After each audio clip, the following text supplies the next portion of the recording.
The Woodrow Wilson Center, as I think most of you know, is a center for public dialogue and advanced policy research. It is also the official memorial to Woodrow Wilson and his commitment to bringing together the worlds of public ideas and public policy. Today's event is co-organized with 4 institutions, including the Wilson Center, but also the Colegio La Frontera Norte, the premier educational institution in Mexico's northern border, the Pacific Council on International Policy, the premier institution on foreign policy on the U.S.'s west coast, and the Mexican Council on Foreign Relations, the Consejo Mexicano de Asuntos Internacionales, the premier organization on foreign policy in Mexico. And you will hear in the next hour from senior members of each of these organizations. So I will let them introduce the organizations as they go. But let me say this has been a collaborative effort, and we're very fortunate to have 4 institutions working together today on this. The U.S.-Mexico border region is both important in and of itself and for what it represents in the relationship between our 2 countries. It is a place where 12 to 60 million people live, depending how you choose to count it, and it is also a line that unites and divides our 2 countries, and a physical space of interactions among people in 10 states whose livelihood and well-being are deeply intertwined and interdependent. As such, the border region has unique opportunities and unique challenges for competitiveness, security, and environmental management. The U.S.-Mexico border is also the space where almost every issue on the national agenda between the 2 countries in relationship with each other comes together. Major issues like dealing with organized crime, stimulating the economy, improving our environmental stewardship are specifically linked to what happens at the U.S.-Mexico border. Today you're going to hear 2 reports that deal with how we can manage the U.S.-Mexico border much more rationally, much more effectively, and much more cooperatively. They both have just come out. They both have lots of synergies between them.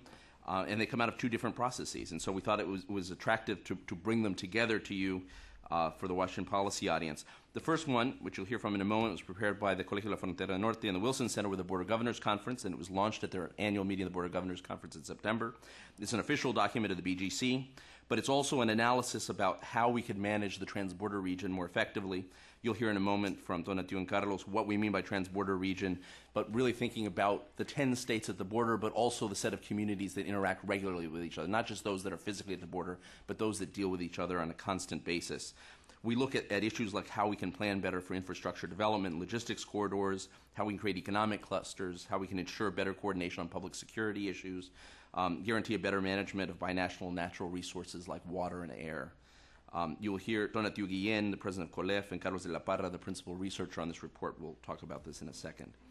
The second report, and actually outside there are copies of the executive summary. I don't think we have the full report out there, but there's also, I believe, some CDs that contain the full report and huge statistical databases that Carlos and his colleagues have put together. The second report is the result of a high-level task force convened by the Pacific Council and the Mexican Council on Foreign Relations. It looks at a set of bold policy ideas for rethinking how we manage the border. And you're going to hear in a moment from Robert Bonner and Andres Rosenthal, who are the co-chairs of this task force, as well as Jerry Green, the president of the Pacific Council. I would argue that the report has 2 major points of departure, though they can clarify this in a moment. One is that we need to see security and competitiveness not as trade-offs, but as mutually reinforcing objectives. Most of the things that we can do to make the border more secure are the things that we need to do to make it more competitive as well. And secondly, that the unilateral measures, which are often attractive politically on both sides of the border, are often the least effective measures for both countries and often undercut our own self-interest. And looking cooperatively at how we work together is much more effective for both countries. I think you will see that most of the issues in the 2 reports overlap very closely. We will then hear from representatives from the 2 governments. Carlos Gutierrez, the former Secretary of Commerce, will join us in a bit. He will chair that part of the program after the break. We will hear both from the Department of Homeland Security and the State Department about how they are rethinking the border region. There's a lot of very interesting thinking going on this in the current administration as there was in the previous administration. And then we'll hear from Mexico's Ambassador Arturo Sarucán about the Mexican side. Before we launch into the program, let me recognize a few people in the audience. Carlos Heredia, who was here a second ago, who I think may have just stood up, is a board member of the Wilson Center's Mexico Institute and was the co-director of the PCIP COMEXI task force. Carlos has stepped out, but you'll hear from him in a moment, I'm sure. Chap Lawson has not joined us yet, but will join us in a bit. He was the other co-director of the PCIP COMEXI task force until he left his position or took leave from his position as a professor at MIT and joined the Department of Homeland Security as the policy planning director for CBP. Raul Rodriguez, who's here in the front, is one of the people that we go to most often, I think, and was very involved in putting together the Clef Wilson Center report, as well as, I believe, a member of the task force, so has been involved in both reports. He's a member of the Wilson Center's Mexico Institute board, former president of the director of the NAD Bank, and also has founded what I think is one of the more interesting institutions, most exciting institutions out there, which is the North American Center for Transborder Studies at Arizona State University, an institution that we work with a great deal on border issues and on issues of North American integration. Jim Colby, I believe I see out there as well, former Congressman Jim Colby. I said to someone earlier, and I think he's one of the people who knows more about Mexico in this city than anyone else, but also knows a great deal about a number of other issues, served as chair of the U.S.-Mexico Interparliamentary Group, as well as chair of the Foreign Operations Subcommittee, and continues to lend his wisdom as a member of our advisory board of the Mexico Institute. I see Chris Arcos and John Maisto, former ambassadors, a number of other friends and colleagues out there. I know I'm overlooking people I should recognize, but thank you all for joining us. And without further ado, let me introduce the two colleagues on my left. Tonatiuh is the president of Colegio La Frontera Norte, one of Mexico's leading political thinkers, scholars of political change, put together a very important network on local governments in Mexico back before this was even an issue on the political agenda, has been critical in driving those issues before he was president of COLEF. I'm very pleased that he could join us from his busy schedule running a large institution. And Carlos de la Parra, who is the principal author of this report, principal editor, coordinator of this report, who is a researcher, former Secretary General of COLEF, and many of you know because he also served at the embassy here in Washington as the representative of Mexico's Environmental Department Secretariat. So, Tonatiuh. Thank you. Thank you very much, Andrew. Thank you for hosting this event.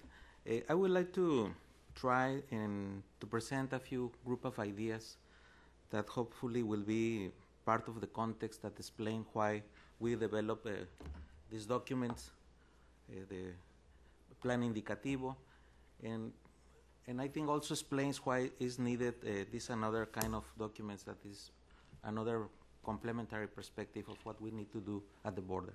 So this is a brief description, a context for of the border.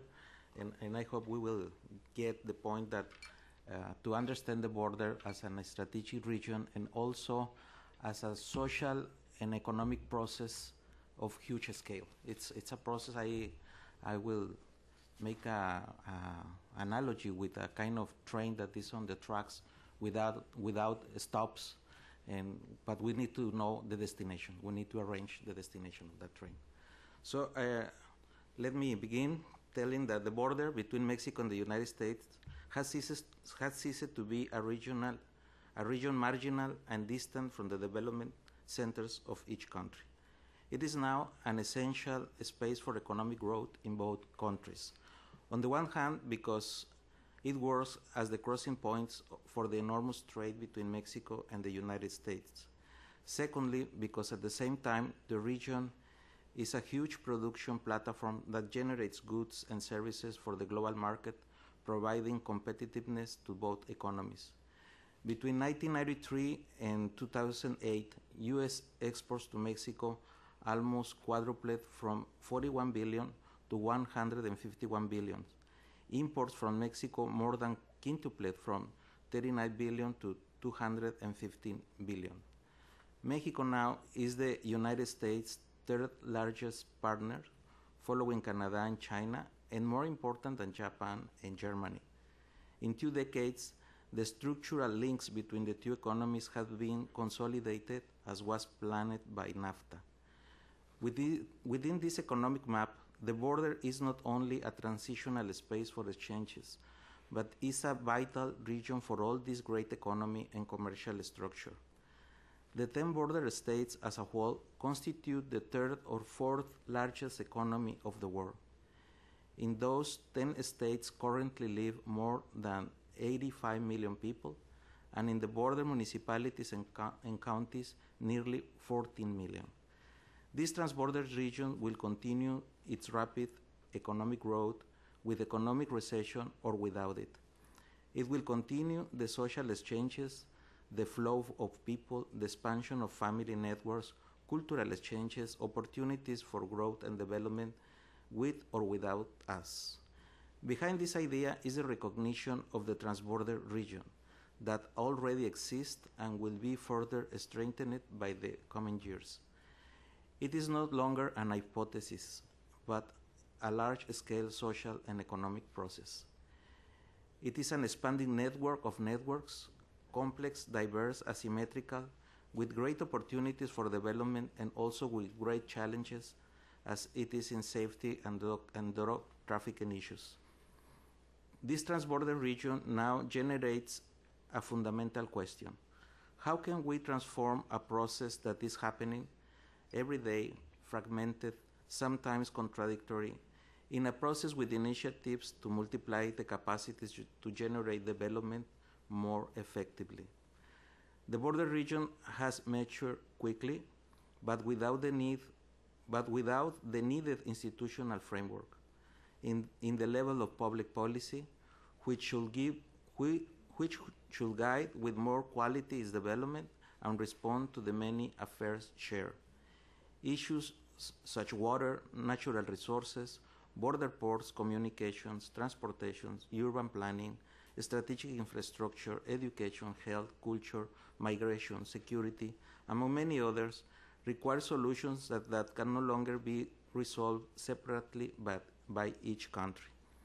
As the transborder region grows in importance, so grows the need for instruments of public policy shared, coordinated, cooperative, with binational basis.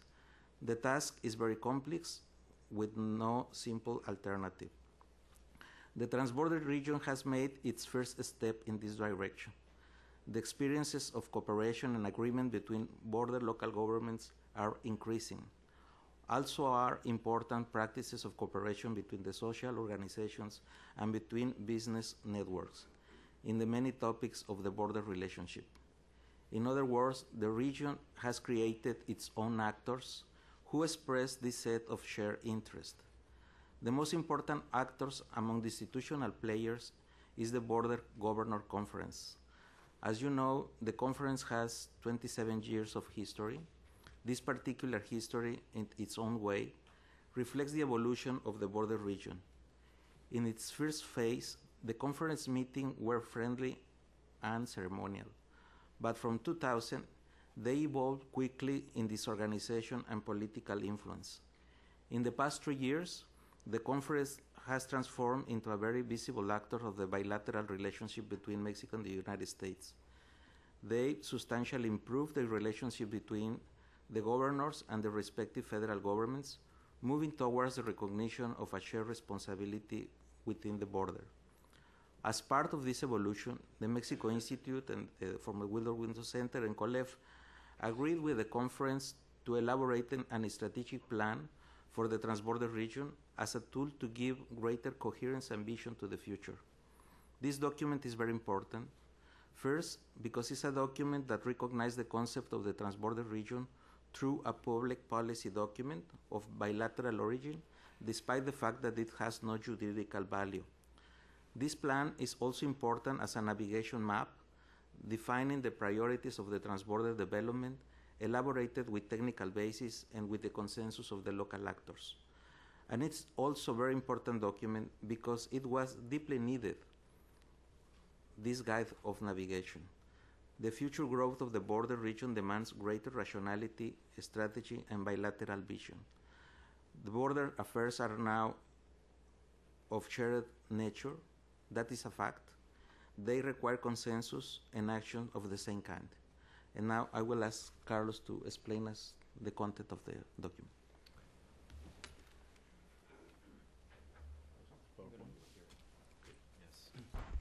Thank you very much. Good morning, everybody.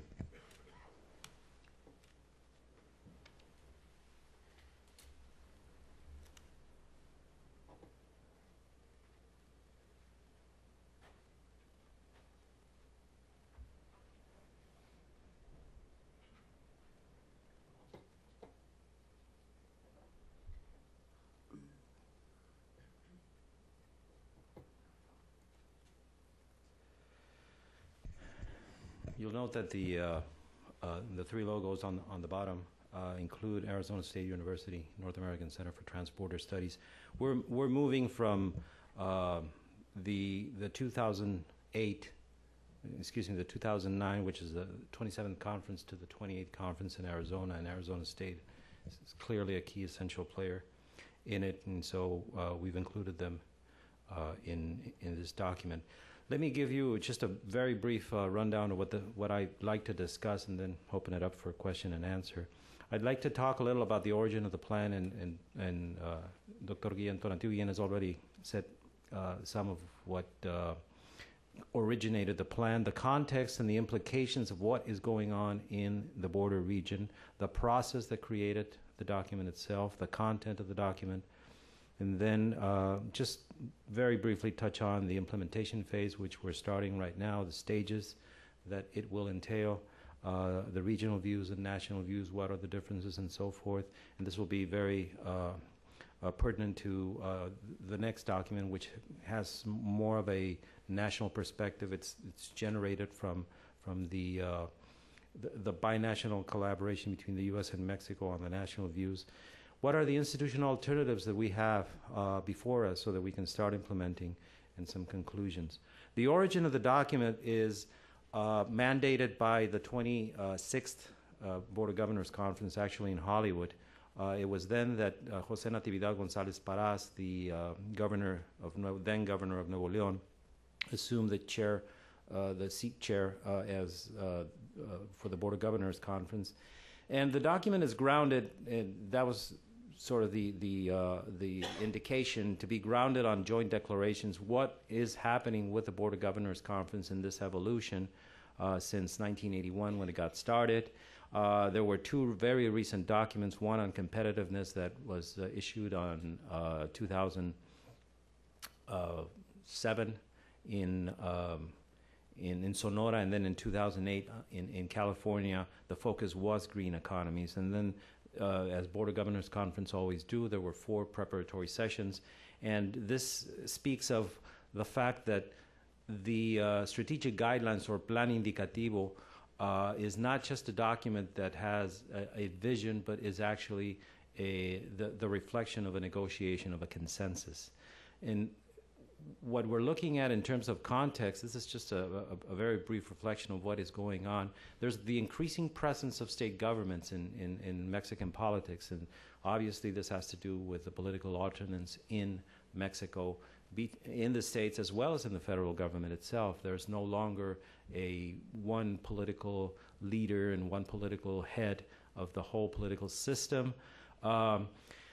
In many ways, the Board of Governors Conference is also a reflection of what happened, for instance, in the environmental program, the U.S.-Mexico Border 2012 program, which since the La Paz Agreement, it was an agreement between the two national governments. Border 21 was the previous version of Border 2012, and then Border 2012 happens to have all 10 states, and then there's something very interesting that happens in this very small program.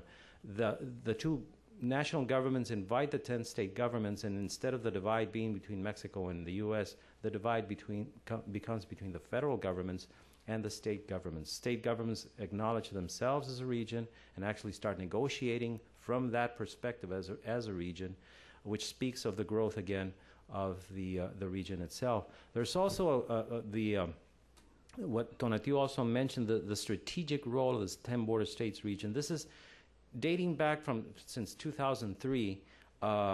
There was the indication in one of the joint declaration. In the joint declaration, there's one that speaks of the current international conditions that have magnified the strategic role of the border region and compelled us to cooperate more fully than ever with both federal governments to ensure greater security and efficiency on the border. So since 2003 in Chihuahua, the region was actually starting to acknowledge that the governors were starting to acknowledge their growing presence. The second issue is this growing attention on efficacy in delivering policy. No longer is this friendship and just photo op meeting that Tonatiuh was pointing out, but now there is a need to actually deliver. And in 2006, in the 24th Board of Governors Conference in Austin, one of the declarations says that we are to create a technical secretariat to give a proper follow-up to the agreements and commitments attained by the Board of Governors Conference. So there's some sort of rendición de cuentas. What's accountability? Accountability. Thank you very much. It's it's an easy term. Accountability. It's easier than rendición de cuentas, and then the nationality comes back to bite you. What are we talking about in terms of the region? There is the transborder region. There's a map of the transborder region. It's the image that we think that is starting to emerge. The 10 border states, and you see the transborder corridors that go north and south. It is right now a region of 83, 85 million inhabitants. It actually is the third largest economy. What does that mean? It means that it's larger than Germany, the UK, and it's 25% larger than the economy of China. The cross-border trade in 2008 was almost $300 billion, and that has tripled since 1995. What is happening in terms of how the 10 states deal with each other is that they're actually starting to have greater specific weight in the binational relations between the U.S. and Mexico. So the question is the region actually reaching a threshold whereby no longer are the decisions made in Washington, D.C. and Mexico City, but more now the attention is focused on this transborder region. Now, what was the process that created our strategic guidelines document, or Plan Indicativo? It is a collective creation of the U.S.-Mexico border community. It is not a creation just of Colegio or Woodrow Wilson Center. There were many institutions, and I'll show you the array of institutions, academic, that took part in it. But there were three contribution mechanisms that we developed. One was to develop a Delphi survey and actually ask the decision makers, the folks that are on a day-in, day-out basis in cities, in state governments, what their views were for 20 years from now, for 2030 or 2030. A Delphi survey online of 576 participants in 2 rounds. There were 25 colleagues that we asked to do analytical essays, and there were also a wide array, 108 documents of recent edition, plans and so forth that have been on the table for the last 10 years that we reviewed, so that we could actually understand what the context of these documents were and how we could actually have a document that would start pushing and be this navigation map that Tonatiuh mentioned. The issue is also that this is, as I said, not just a document of view, but it has for para bien y para mal, it has this consensus need. The Board of Governors Conference will only act on consensus, and so at the same time it is a document that has been negotiated politically. What the Delphi survey, these are the numbers of the Delphi survey. By state, these are the participants that we had. I mean, you can see, for instance, Coahuila was very enthusiastic in participating. And the rest of the percentages are right there. In terms of sectors, government, and we wanted to tap into government and decision makers more than the other sectors, and that's how it came out. This is the array of institutions that worked on this document, and I'm sure that we've missed many of them, but they're almost all there. Here are just a very brief, rapid run-through the recommendations in the executive summary. Logistic efficiency came out more than any other in our survey of needs. How do you make the transborder corridors to actually be efficient systems? It's not a fact. It's not a matter of just right at the border. The transborder region is the whole universe of what we want to analyze. The line, or the political line, or the border crossings are an attribute of a system, and if it actually is and behaves as a system, we need to focus on it. The second recommendation is to promote innovation. Clearly, education needs to step up and make the region as competitive as we want it to be.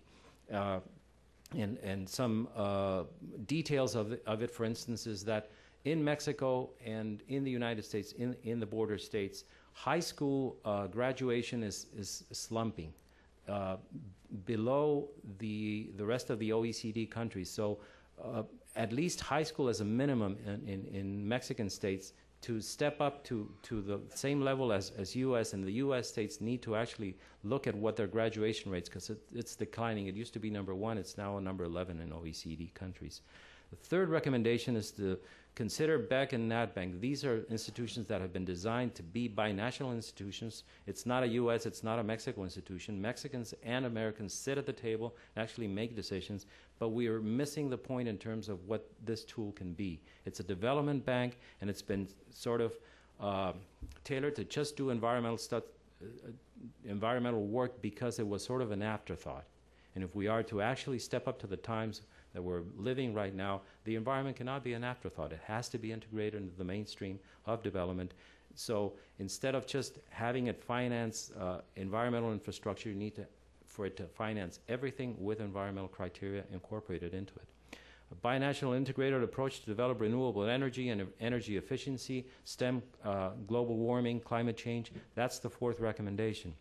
The fifth one is that for all the advances we've made on the environment in terms of indicators, water, and air quality, and so forth, we are still lacking in terms of how we agree on issues that we disagree. We need to have binational solutions like transborder environmental impact assessments and so forth. The sixth recommendation is to look at water in an integrated fashion. We have the Colorado River, the Rio Grande or the Rio Bravo, and we're not looking at environment, agriculture, water efficiencies in an integrated fashion. Create infrastructure for managing waste because it's becoming a health issue in many cities throughout the border. The eighth recommendation is focus on treatment and reuse and efficiency. We've been talking about the Border Environment Infrastructure Fund as something that needs to go back to the level it was a few years ago, but we're not talking about how we actually assess the efficiencies and how we allocate monies to efficient projects and efficient uses of water. The ninth recommendation is to fight crime under a paradigm of mutual responsibility. That's something that's already happening.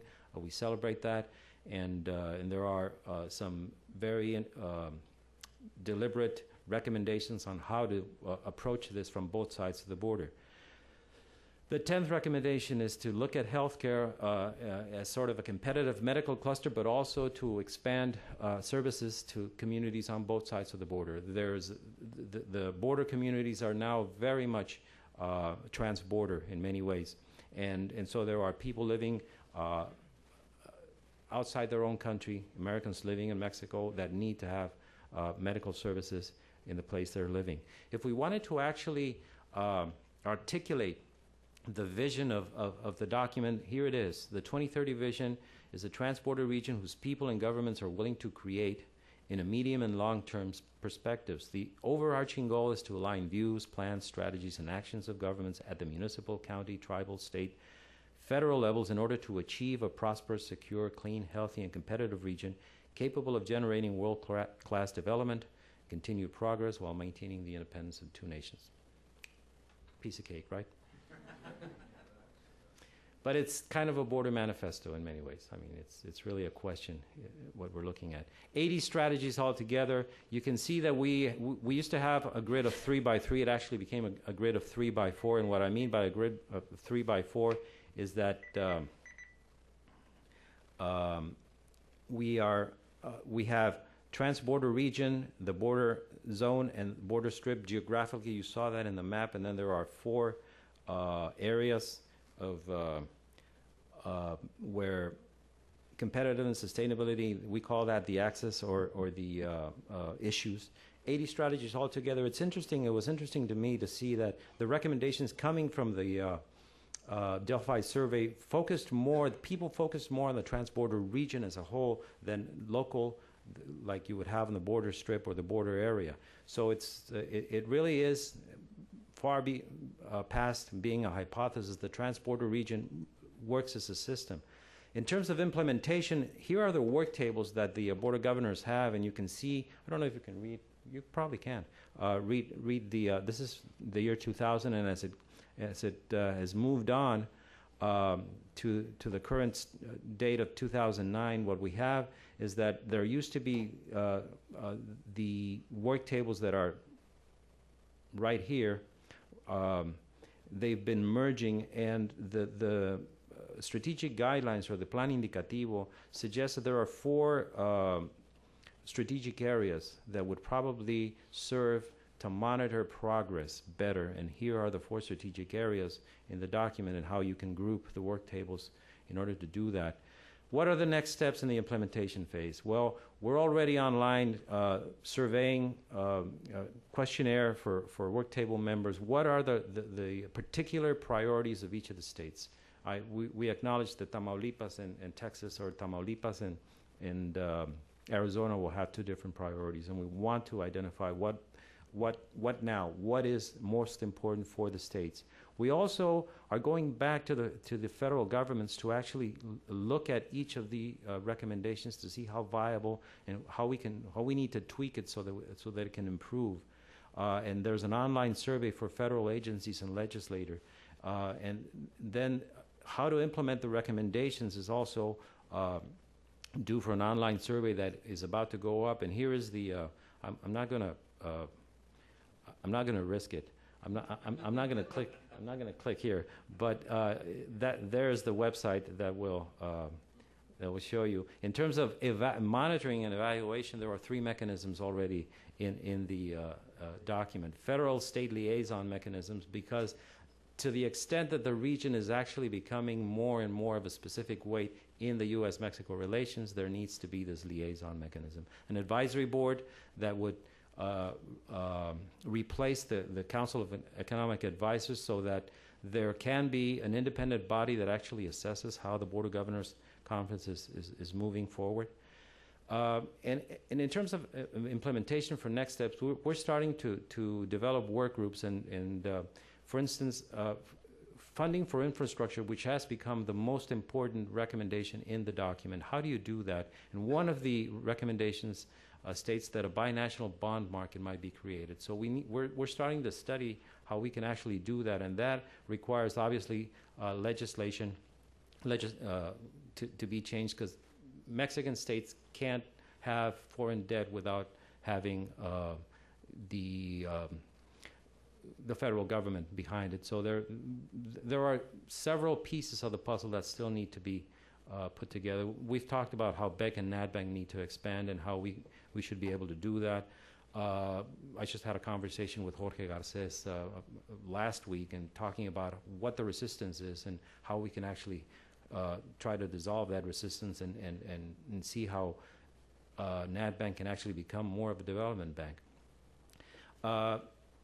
Specific criteria for progress indicators, we're also talking about that. But the question right at the bottom there is, do we do the implementation through the current structure of work tables, or do we actually create new implementation groups?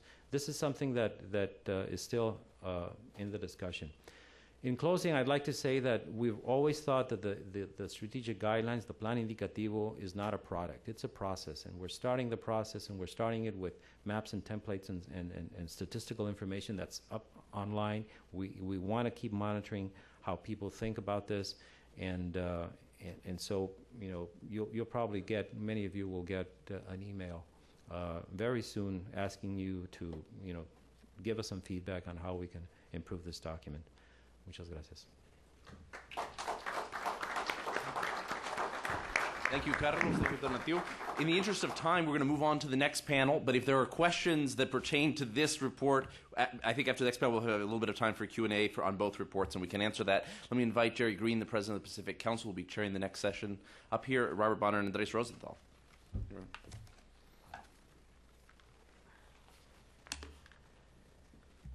Actually, as they're coming up, let me recognize one more person. Actually, we have now Robert Donnelly, who is in the corner there, who's also one of the writers of the Strategic Guidelines report, by the way, as well as the organizer of today's event.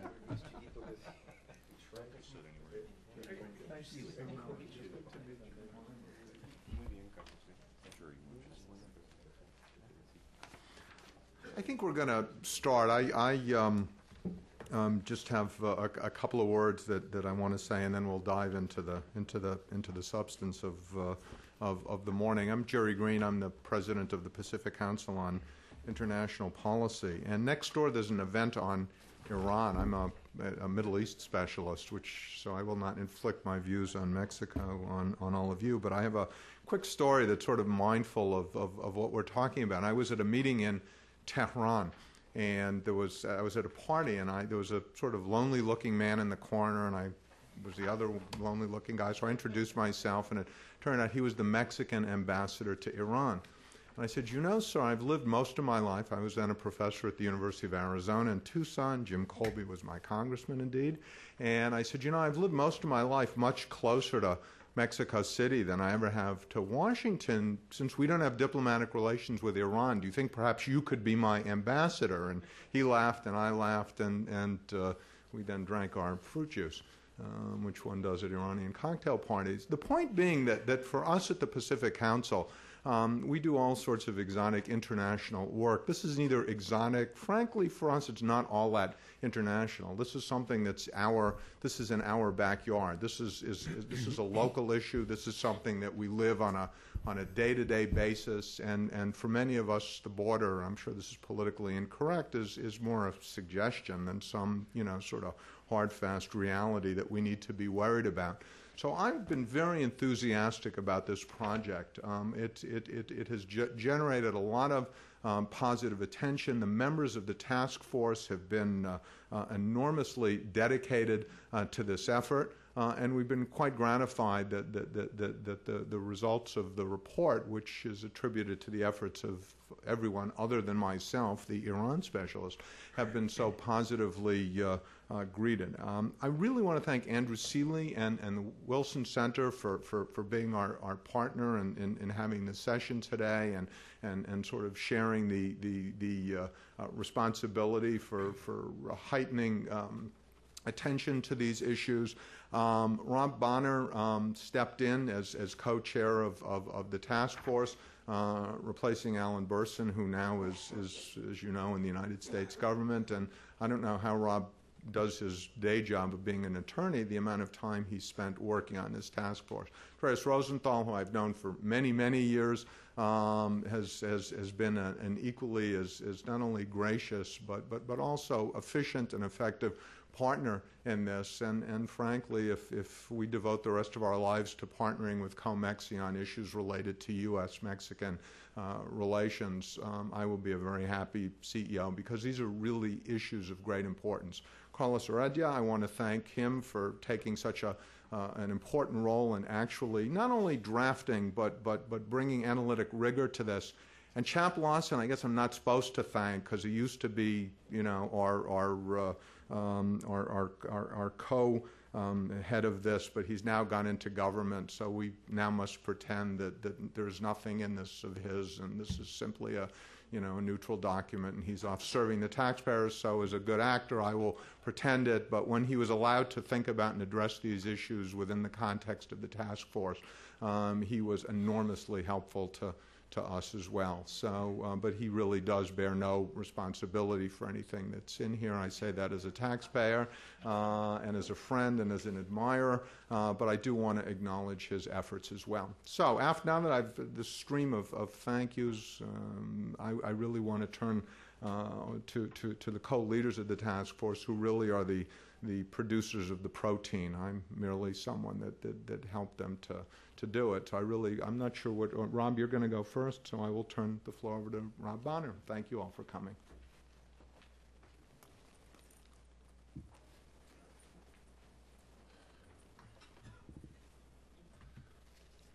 Well, first of all, thank you, Jerry, and good morning, everyone. That was kind of lame. Should we try it again? Good morning. Morning. Buenos dias. All right. Now, it's good to see some familiar faces out there in the audience. Let me start by saying that I'm going to make a few comments about the Pacific Council COMEXI report, and then discuss or highlight some of our task force's findings and recommendations, particularly in the areas of security, public safety, border security, as well as the issue of facilitation of people and commerce at our ports of entry. Preliminarily, I'd like to note that our task force, that's been organized by the Pacific Council on International Policy and COMEXI, is relatively unique because it is a task force that has and is made up of 30 very distinguished, very knowledgeable individuals from both Mexico and the United States. It's truly a binational task force, and I can say from the meetings that we've had and the discussions that we've had, it's developed what are truly binational recommendations. The task force itself, by the way, concerned itself with essentially policy issues affecting the Mexico-U.S. border, which, as everybody knows in this room, is a border that spans almost 2,000 miles from literally, if you look at it from ports of entry, literally from the Tijuana-San Ysidro port of entry in the west all the way down to Brownsville, Matamoros port of entry near the Gulf of Mexico. And, of course, the points in between. Our task was a very simple, easy task, and that was rethinking how our two countries manage this very lengthy common border, shared border that we have, and how we can better cooperate for each country's mutual benefit. One might ask, is the border broken? As one pretty well-known CNN commentator, at least until recently. Now an ex-CNN commentator, apparently. Perhaps running for political office. I don't know what Lou's doing. But in any event, repeatedly asked, I think, for the entire time that I was the Commissioner of Customs and Border Protection. But suffice it to say, no matter how you want to characterize our shared and mutual border, there is no question, and that's the overwhelming consensus of our task force, that it can work a lot better than it does. By the way, the border should be defined in some ways because in Washington I've learned that if you don't define terms, often people are not really talking about the same thing. But what is the border? The border is gates and it's and between the gates. Gates are the ports of entry, the official crossing points into and from both countries, and there are about 44 gates or ports of entry. Some of these are sub-ports of entry, by the way, but there are about 44 of them from Tijuana, San Ysidro to Matamoros, Brownsville. And then there are the large stretches between these gates. That's also a part of the border that has been an issue. The task force believes that we can and we should transform our mutual border from a periodic source of contention and irritation and misunderstanding into a model of binational collaboration.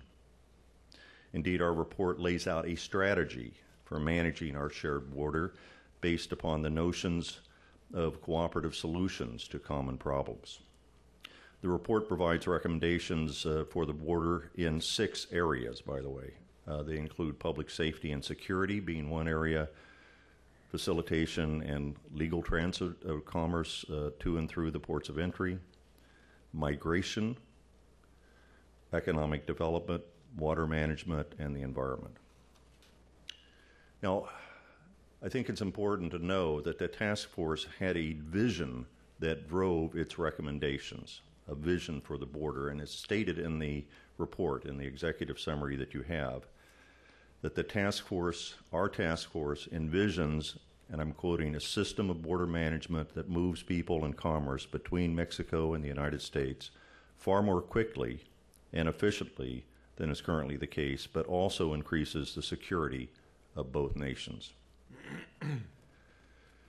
In the limited time I have, I can't possibly summarize all of even the major recommendations that the task force has made, but I do want to highlight our recommendations in a couple of areas. And that's the area of security and facilitation through the ports of entry. But to begin with, to state the obvious, the security of our mutual border is important to both nations, the United States and Mexico. It is critical to the public safety of the citizens of both countries, whether they live near the border or in the interior of our respective nations. Improving security of the borders is especially important to a strategy of weakening and defeating the major drug trafficking organizations. in breaking essentially the power and influence of these organized crime groups, which operate on both sides of our border, as the recent takedown of the La Familia case here in the United States surely demonstrates, if you need that to be demonstrated. This, by the way, the defeat of the major trafficking organizations of the drug cartels is certainly a shared objective of both Mexico and the United States. And as the report recognizes, large volumes of illegal drugs cross our border, across the U.S. border from Mexico for ultimate distribution and consumption in the United States. Drugs produced and or transported by the drug cartels, and large quantities of weapons and cash generated from illegal drug sales across the border from the United States into Mexico. While better border law enforcement and interdiction of drugs, weapons, and cash will not alone defeat the drug cartels. I mean, we're not suggesting that. It won't alone do it, but it will weaken these drug cartels and disrupt their illegal activities, and it will make it easier to dismantle and defeat them. Closer collaboration between the United States and Mexico, particularly our border law enforcement agencies, will result in far greater interdiction efforts on both sides of our border.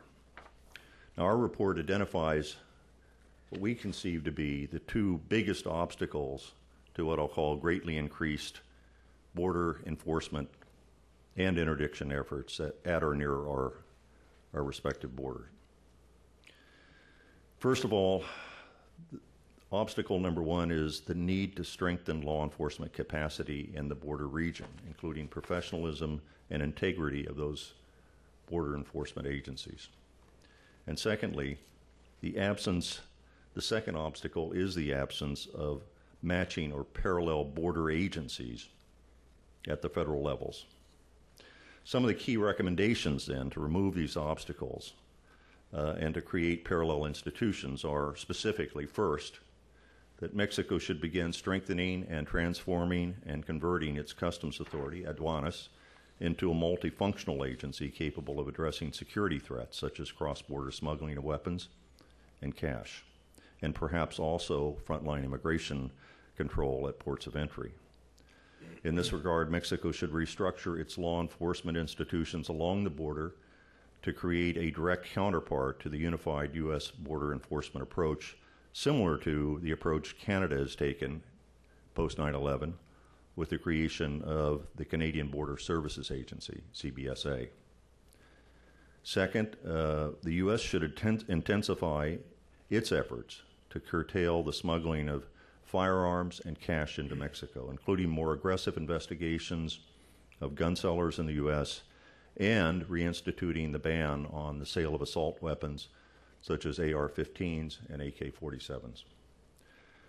Third, the U.S. should expand its assistance to Mexico beyond the Merida initiative, beyond essentially the transfer of military equipment to Mexico, which is the Merida initiative. And we think that this Merida 2, if you will, should be targeted at essentially building up and restructuring Mexican law enforcement capacity at the federal and the state level. I might add that the Merida initiative funding or further funding under it should support a truly binational strategy to defeat the major drug cartels. A coordinated strategic approach is essential. Fourth, cooperative law enforcement efforts should be expanded. Efforts like OASIS, but also the timely sharing of tactical information between trusted law enforcement partners. And fifth, both nations should reduce demand for illegal drugs, especially through enhanced prevention efforts and access to effective treatment. Now, all of these recommendations, by the way, we're not saying they should be done sometime way out there years from now. We're saying all of those recommendations I've just given you, and I don't include all of them, but could be done now with the right political will.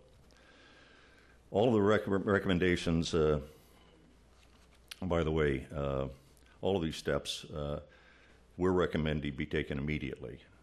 Then there's some recommendations we say should be carried out within the next 3 years. And one of those is that Mexico complete the establishment of a Mexican federal frontier police, either as a division of an existing or the existing federal police agency in Mexico, federal law enforcement agency, or as a standalone new federal agency, but an agency or a division nonetheless that is dedicated to securing the areas between the ports of entry at both Mexico's northern and its southern border. We envision this agency or division as a counterpart to the Border Patrol in the United States, which, as all of you know, is part of Customs and Border Protection. You did all know that, didn't you? Okay. Indeed, we recommend that the government of Mexico consider at some point aligning the frontier police and a strengthened and transformed aduanas into a single unified border agency similar to CBP. Recommend at least that be considered as a final step. I can speak from experience when I say that managing a shared border and sharing information across that border is much, much easier when the border protection agencies are not fragmented, when they're parallel agencies, when they're unified and organized along parallel lines, as is the case along the Canadian border and has been since roughly 2003. Right now in Mexico, there are a multitude of agencies of the Mexican government claiming responsibility for some aspect of the border or interior border checkpoints, but no one agency is in charge and responsible and therefore accountable. The border is not just about security, though, as we recognize. It's also about facilitation at the official ports of entry. Our task force envisions a far faster, more effective border with vastly reduced wait times. All of our higher volume ports of entry along the U.S.-Mexican border are congested. I haven't been down there for a few weeks, but the wait times during peak to get across from Tijuana into San Ysidro into San Diego are around 2 hours. We can do better than that. The task force believes that and this is a pretty ambitious policy goal, but we believe that the average wait time at ports of entry should not exceed 20 minutes in either direction. And that's a pretty daunting goal, to be sure. I know the people from CBP would tell me that's a daunting goal, but we think we should set a goal, and we believe that goal is achievable if other task force recommendations are adopted, because there are ways to expedite legitimate cross-border movement of trade, of trucks and so forth, and people without sacrificing security. This can be accomplished, as we recommend, using new detection technologies, or to some extent existing detection technologies, and intelligent risk management strategies. Among other things, the task force recommends, first, that both nations staff ports of entry adequately. I mean, staffing shortfalls should never contribute to bottlenecks at our ports of entry. It's that simple. And sometimes they do. Secondly, both nations should expand existing and build new ports of entry, encouraging, by the way, and incentivizing public-private sector partnerships to help accomplish this, such as the San Ysidro, strike that, Otay Mesa East port of entry. We also recommend that the cumbersome approval process for infrastructure and new ports of entry at our mutual border be streamlined. This is, by the way, in the U.S. called the presidential permit process, and we believe it can, and we make specific recommendations for streamlining that process so that it doesn't take an average of 10 years to get approval for a new port of entry. And as part of this infrastructure expansion, we specifically recommend expanding and building sentry and fast/or express lanes leading to the high-volume ports of entry at our mutual border. These would be similar, if you think about it, to HOV lanes that would lead to dedicated primary booths or portals, which would resemble very closely easy pass type toll lanes. All of this is doable. And you should do that for people that have been pre-vetted and been determined to be not a threat for terrorism, for smuggling, for illegal migration. Why do this? Well, it's not just to make the border crossing more convenient, although it certainly will do that. Adopting these recommendations that we've made will booster the economies of the border regions of both of our nations. Based upon a study that was done in San Diego, the present congestion there at the border is costing the United States and Mexican economies in the billions of dollars annually. We want legitimate goods and people to move across the border quickly and with minimal hassle and with minimal transaction cost and delays. And that can be done consistent with the security objectives that both of our nations have. And this is one of the most important steps we would submit that Mexico and the U.S. can take to bolster economic development. So I think you can see that we've made some very bold recommendations, but these recommendations each one of them is achievable. And these recommendations, upon implementations, will have profoundly positive benefits for both Mexico and the United States. We urge that the policy decision makers in the executive and legislative branches of both of our governments to study and adopt these recommendations. And our task force intends to meet again in approximately 12 months, and we're going to give a one-year, essentially, report card on how well our respective governments have done in implementing the recommendations that we've made. Lastly, I want to thank COMEXI for its strong participation on the task force, and especially I want to thank my co-chair, Andres Rosenthal. He and I go back a long time, and we've had some very difficult issues to deal with in the bilateral relationship over the years. But it's been a real privilege and pleasure for me to work with you again, Andres. I also want to thank Carlos Heredia.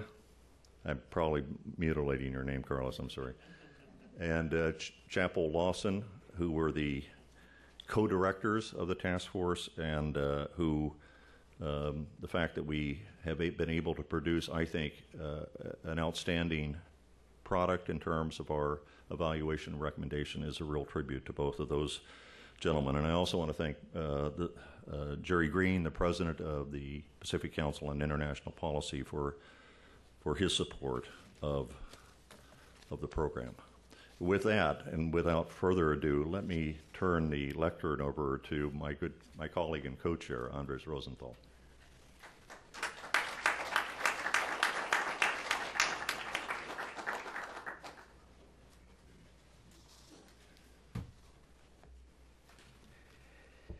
Morning.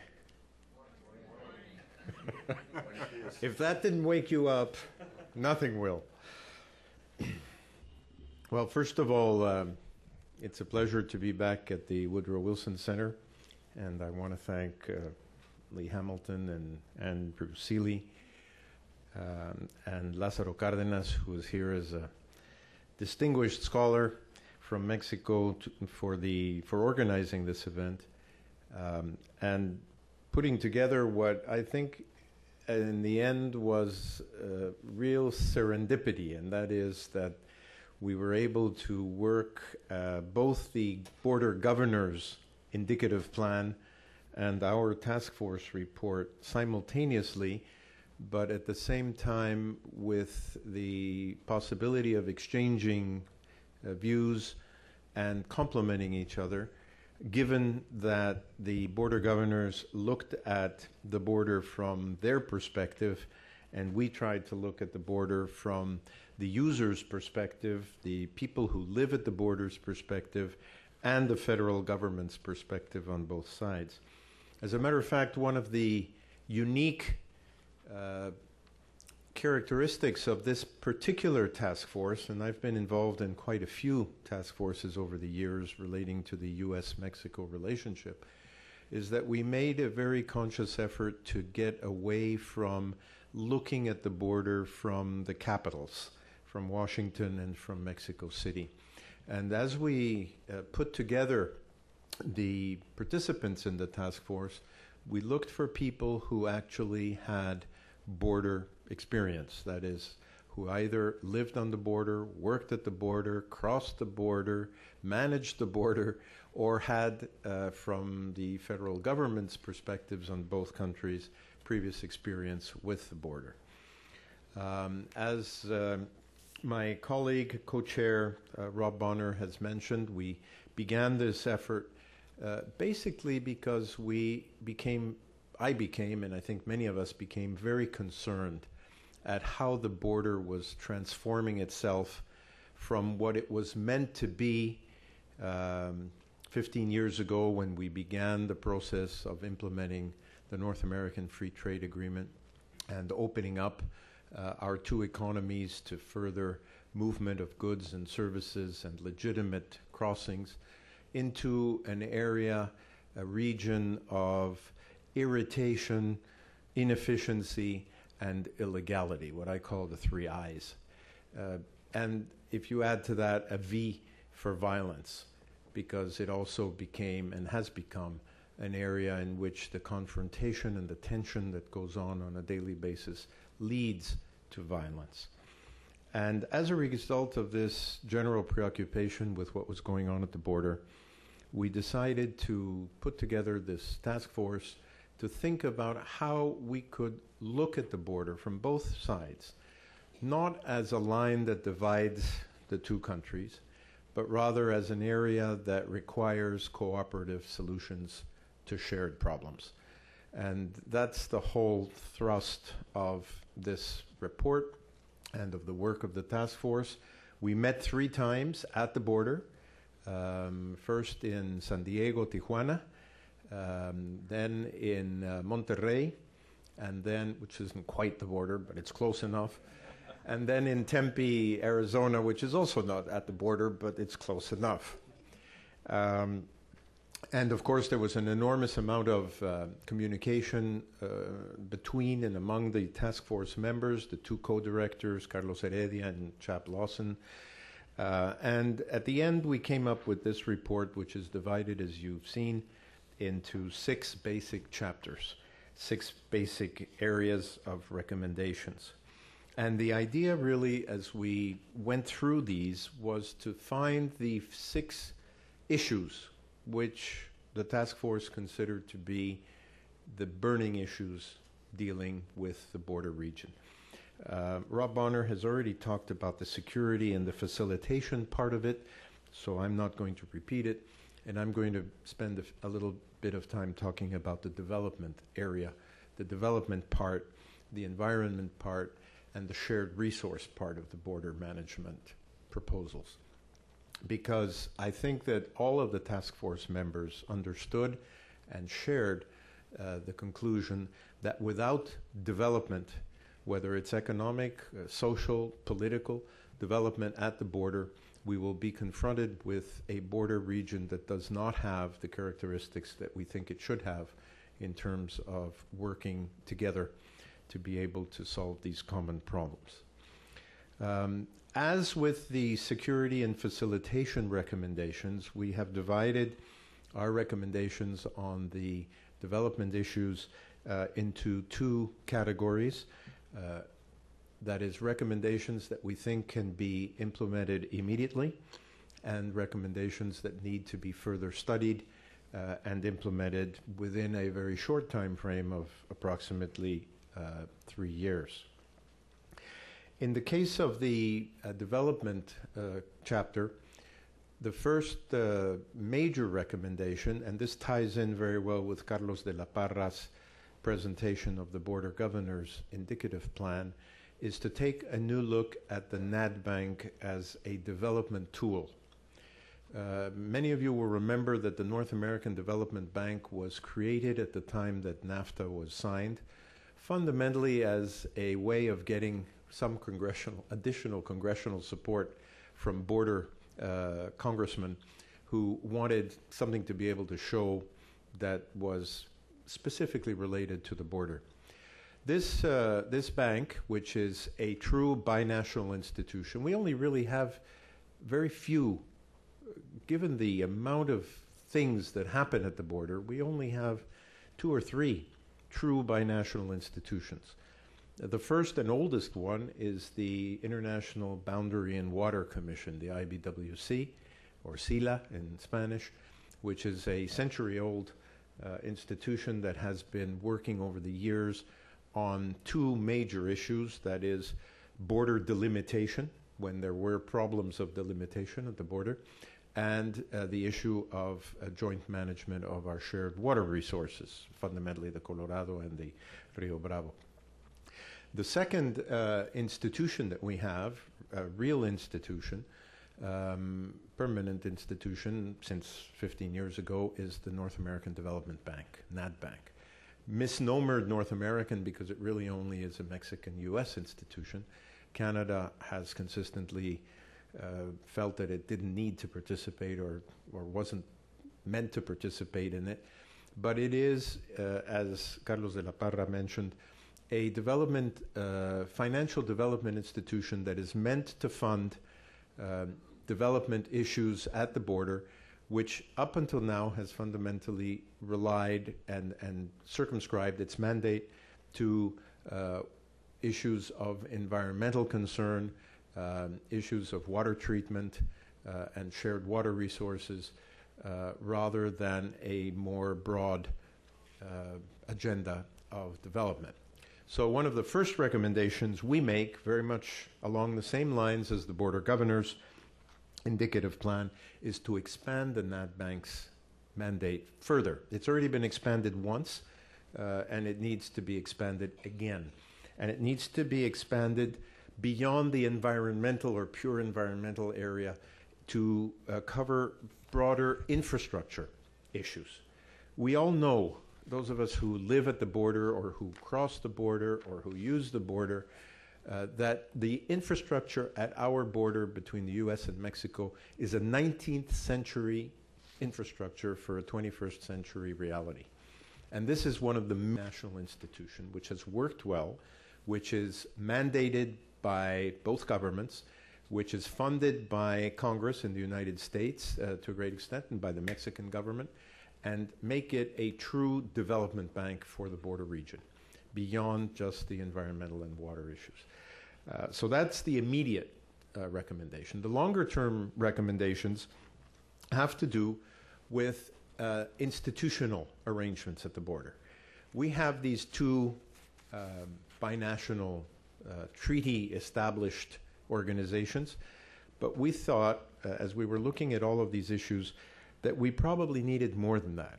We needed a single authority, a single binational border mechanism to oversee all of the issues that arise at the border, whether they are law enforcement issues, whether they are immigration issues, whether they are customs issues, environmental issues, public health issues, whatever they are. And so we are recommending, as our first longer-term recommendation, the creation of a binational border development authority that would look at how the border develops in terms of its economic potential, its competitiveness, its social impacts, in order to have more of an oversight on this rather than the fragmented vision that has taken and that has existed up until now. And then we feel that it should, once it's proved its worth, this development authority, it should begin to integrate interests. The border is a very different place in different parts. It's difficult to compare, for example, the border region of San Isidro, San Diego, with the border region of the Rio Grande Valley, or the border region between El Paso and Ciudad Juarez. And fundamentally what we thought is that if you have an institution that looks at the border in a more macro, from a more macro perspective, you can begin to take advantage of the synergies at the border and begin to make it a much more efficient, much more functional part of the bilateral relationship. The other two issues we looked at from the development side have to do with the specific question of water and the shared management of our shared water resources.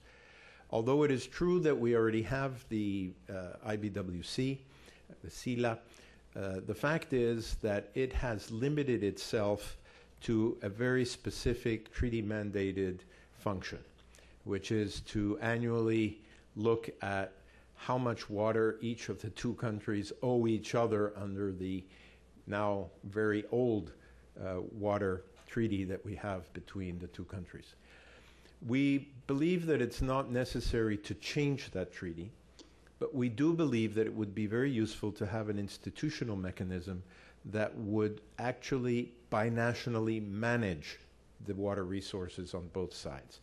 The U.S. side is well known for its extremely efficient management of scarce water resources in the Imperial Valley and other areas, while as on the Mexican side there is very little water management.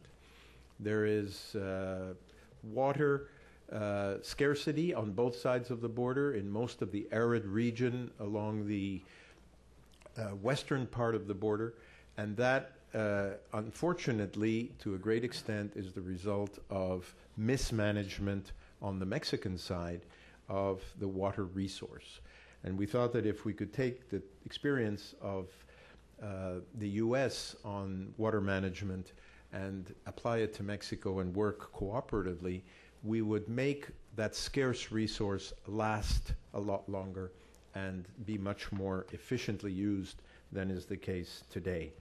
So there you will see that we believe that the 1944 Water Treaty, while not necessarily the object of a revision or a new treaty, needs to be complemented with additional measures to make the water management more efficient. We then looked at environment, because the border is well known for degradation of the environment, both on both sides, whether it's air pollution or groundwater pollution or wastewater pollution or any of the other types of environmental degradations that we have. And we are there beginning to talk about the need to increase funding, increase cooperative management of environmental issues, including harmonizing regulatory standards and the border region, where rather than each side saying, I'm going to do on my side what my laws say, and you're going to do on your side what your laws say, for example, on environmental impact assessments, we begin to look at the border as a very unique region that requires its own unique transboundary environmental impact assessments.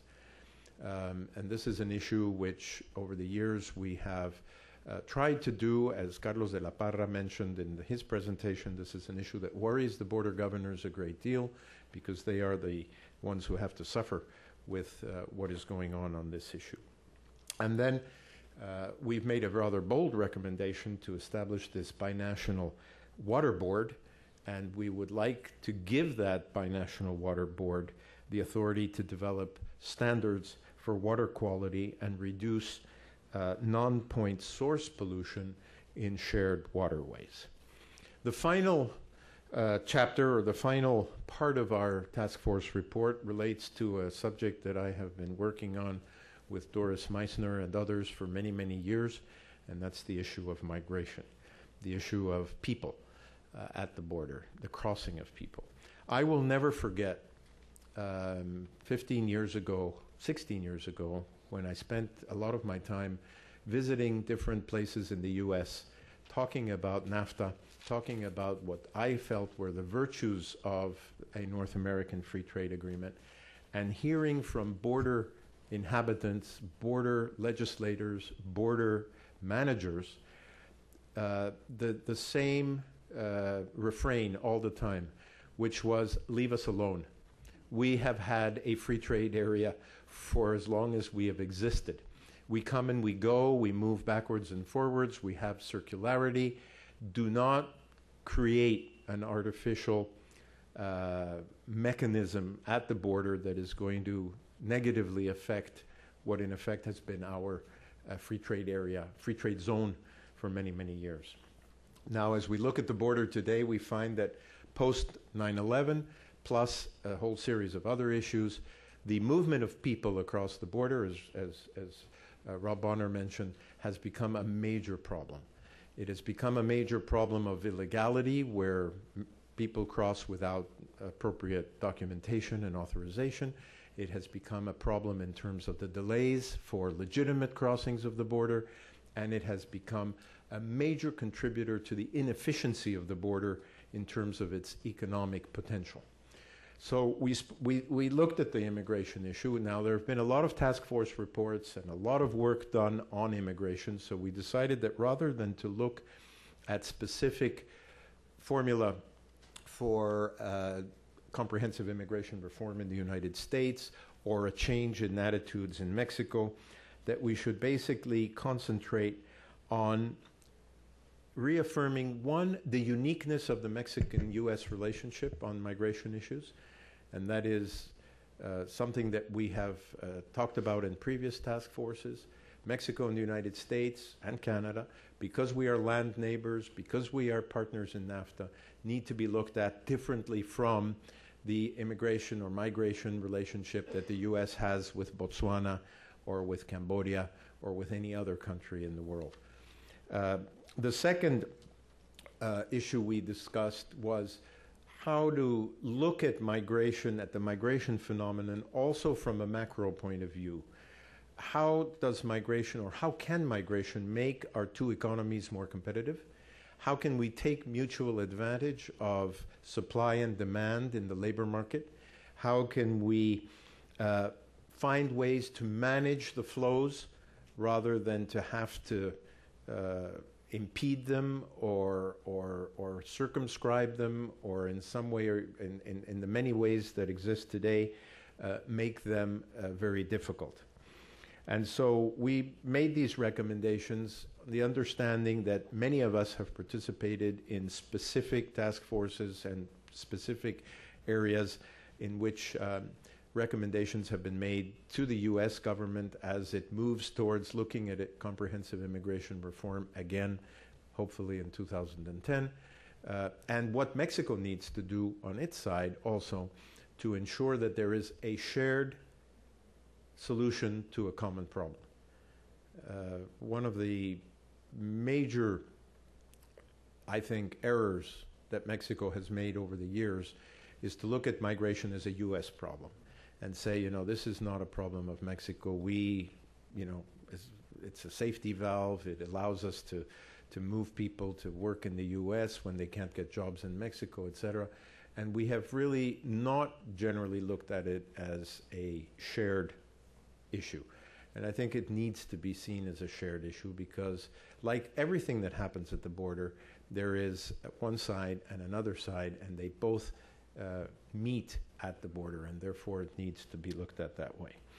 I want to thank you for your attention on this. You may have seen today an article in the Washington Post on this task force report, which emphasizes some of the issues that Rob Bonner mentioned, the call for a resumption of the ban in this country on assault weapons, and other issues which I think met or awoke interest in the media.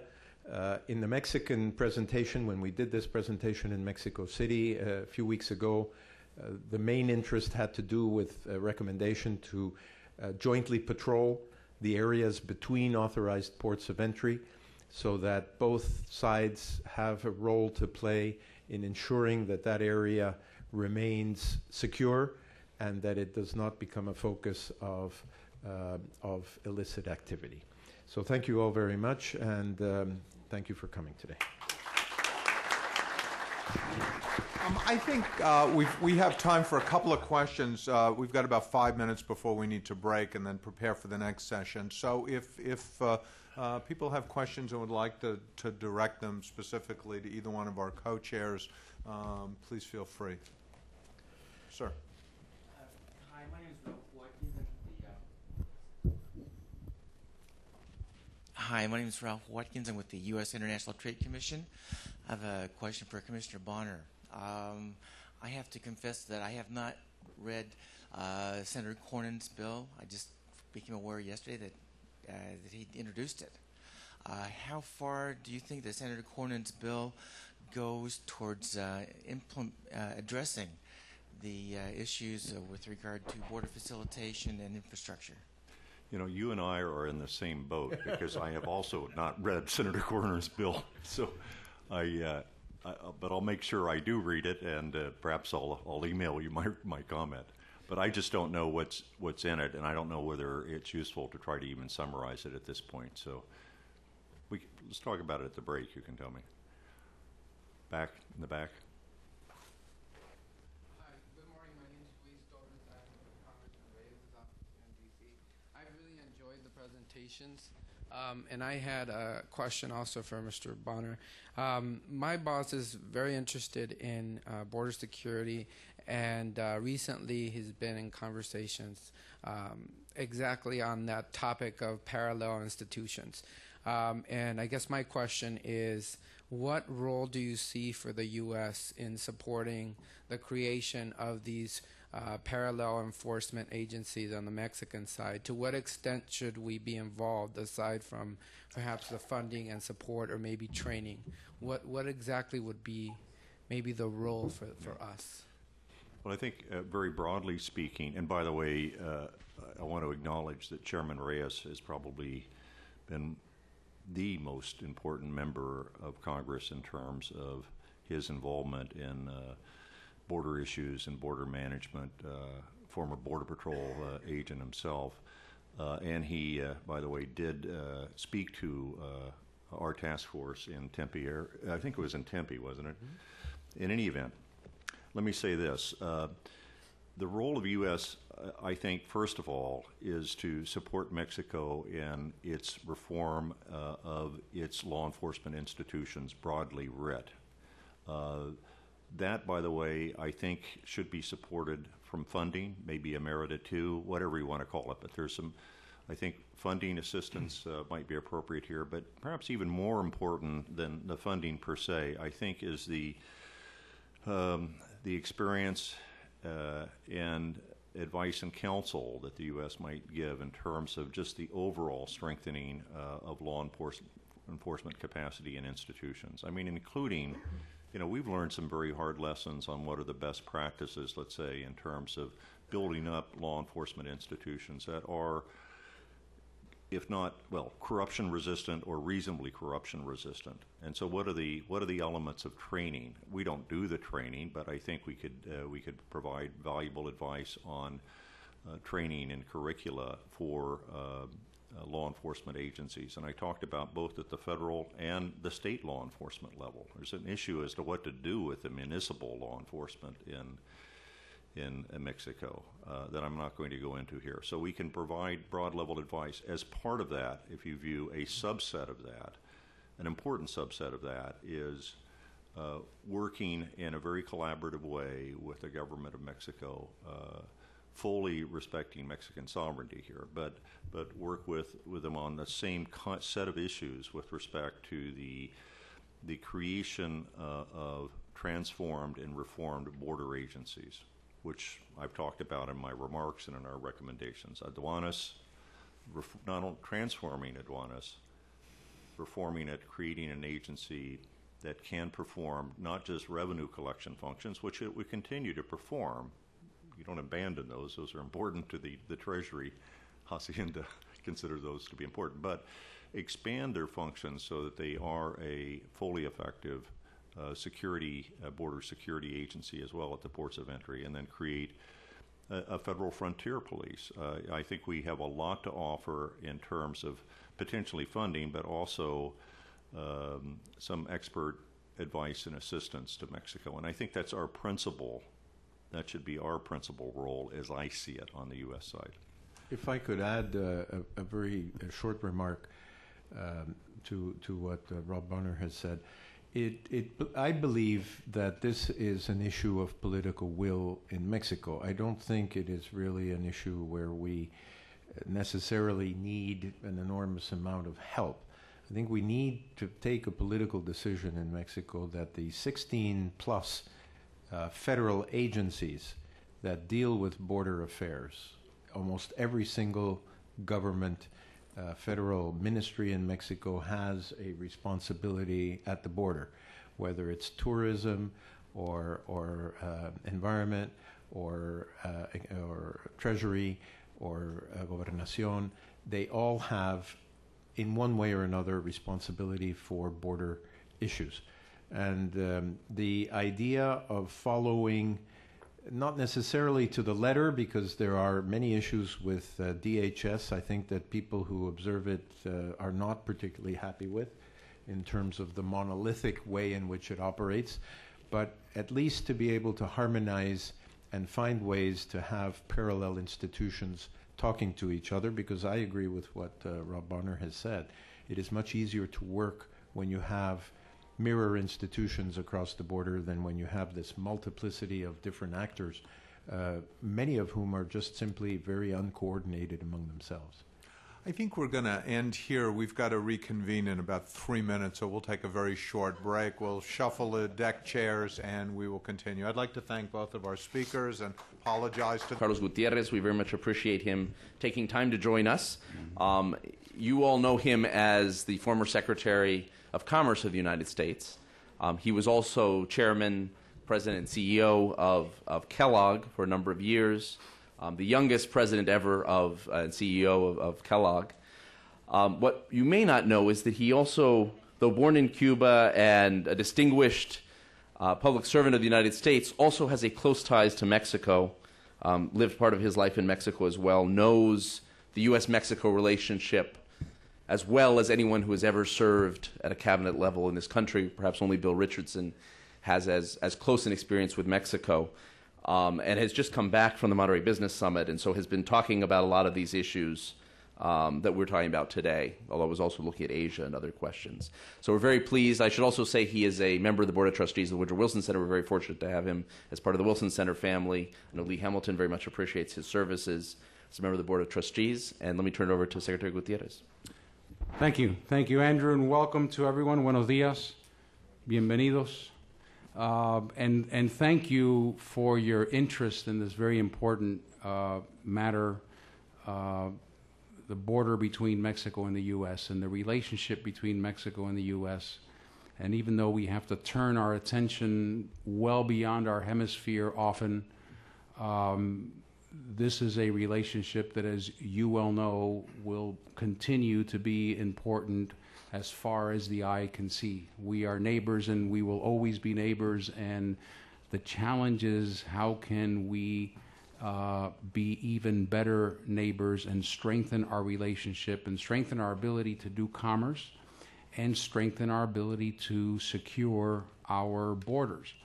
I think not everyone recognizes the scope and the magnitude of the U.S.-Mexican border and the amount of activity that crosses that border.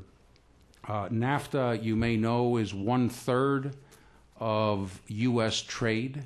So as much trade as we do with China and with Europe and with the rest of the world, 1/3 is NAFTA. So tremendously important for the U.S. For Mexico, the U.S. represents 82% of Mexico's exports. And we know that the two economies are very linked, and when one suffers, so does the other one, and we're seeing that very much so today. Mexico exports over $200 billion of goods to the U.S. NAFTA is already about a $1 trillion relationship. And it's not just the amount of goods that flow across the border, but the supply chains that are linked and the computer systems that are embedded and all the infrastructure that has been put in place to make NAFTA a success. All the numbers we look at, 15 years before NAFTA, 15 years after NAFTA, all of the key indicators are better 15 years after NAFTA. And granted, we're going through a very difficult period of time, but if you go up to 2007 and take 13 or 14 years, GDP growth, unemployment, inflation rate in the three countries better in the 13 or 14 years after NAFTA than before NAFTA. So we've got something very important here, and the challenge is how do we make it stronger? And of course, we have a significant security concern on the border, which affects both sides of the border. And the challenge has always been we have to do both. We have to secure the border, but we can't stop commerce. It would be very easy to do one without doing the other. And the challenge here is how do we do both without giving up the prosperity that we've gained, but also guaranteeing that we have stepped up security for what is a much more complicated border than we have ever had. So in order to discuss that, I think we have the perfect panel. And let me just introduce the two panelists, and then I'll turn it over to Jason Ahern. Jason is the Acting Commissioner, Customs and Border Protection, Department of Homeland Security. So can't think of someone who is closer to this problem. Perhaps only Roberta Jacobson, who is the Deputy Assistant Secretary of State for Canada, Mexico, and NAFTA. So they're close to this problem. They understand this problem, and I want to thank them for taking the time to add to this discussion and add to our knowledge of this issue. So having said that, again, thank you for your attendance, and I'll turn it over now to Acting Commissioner Jason Ahern. Great. Good morning. And if you don't mind, I'll do it from the table here. Just recovering from a minor knee surgery, so I'm going to just take the break here if you don't mind. It is a pleasure to come and have a conversation with you this morning. And I'd keep my remarks brief because I know we're going to have an opportunity for some extensive dialogue in the remaining time we have for this panel this morning. But I think, as was clearly stated in the opening, we have to strike that right balance between the free flow of legitimate travel and trade and also the security mission that we perform at the border, and how best to do that. Well, first off, it begins with making sure that we have the right infrastructure at and between the ports of entry. So at the ports of entry, it's making sure that we have the right facilities to be able to handle the throughput and capacity that we need to move the legitimate travel and trade, the capacity being not only a building, commercial importation lots, facilities for pedestrian walkthroughs, things of that nature. Also, as far as it means the roads and the infrastructure on both sides of the border as well. So there's very significant partnerships that are then involved with making sure that we actually have the right mix of roads, infrastructure, and technology on both sides of the border. So through the strong partnerships we have with the government of Mexico, we've been looking at how do we actually expand the facilities, build new facilities, and do that in a more synchronized way than we've done in the past. I think that's important as we consider expanding facilities. As we're looking at the threat as well, I think one of the things that's essential is we take a look at, again, as we're striking that right balance, we don't create any vulnerabilities for the country, for the entry of illegal individuals coming into the country, criminal intent, or the smuggling that we continue to see at our ports of entry. Just within the last fiscal year that just ended, we actually saw close to 700,000 pounds of narcotics that actually was seized at our ports of entry coming across the border. So we need to make sure that we balance that as we're looking at providing the right level of security. For partnership programs, I think it's also important to talk about the partnerships we have with individuals, partnerships that we have through our trusted programs, our Sentry program for individuals that actually cross the borders in vehicle lanes. Currently, we actually have for Sentry, we have 203,000 members in Sentry. I think that's a remarkable number that is very important. For the free and secure trade, that will be the trucks that are coming through the import laws.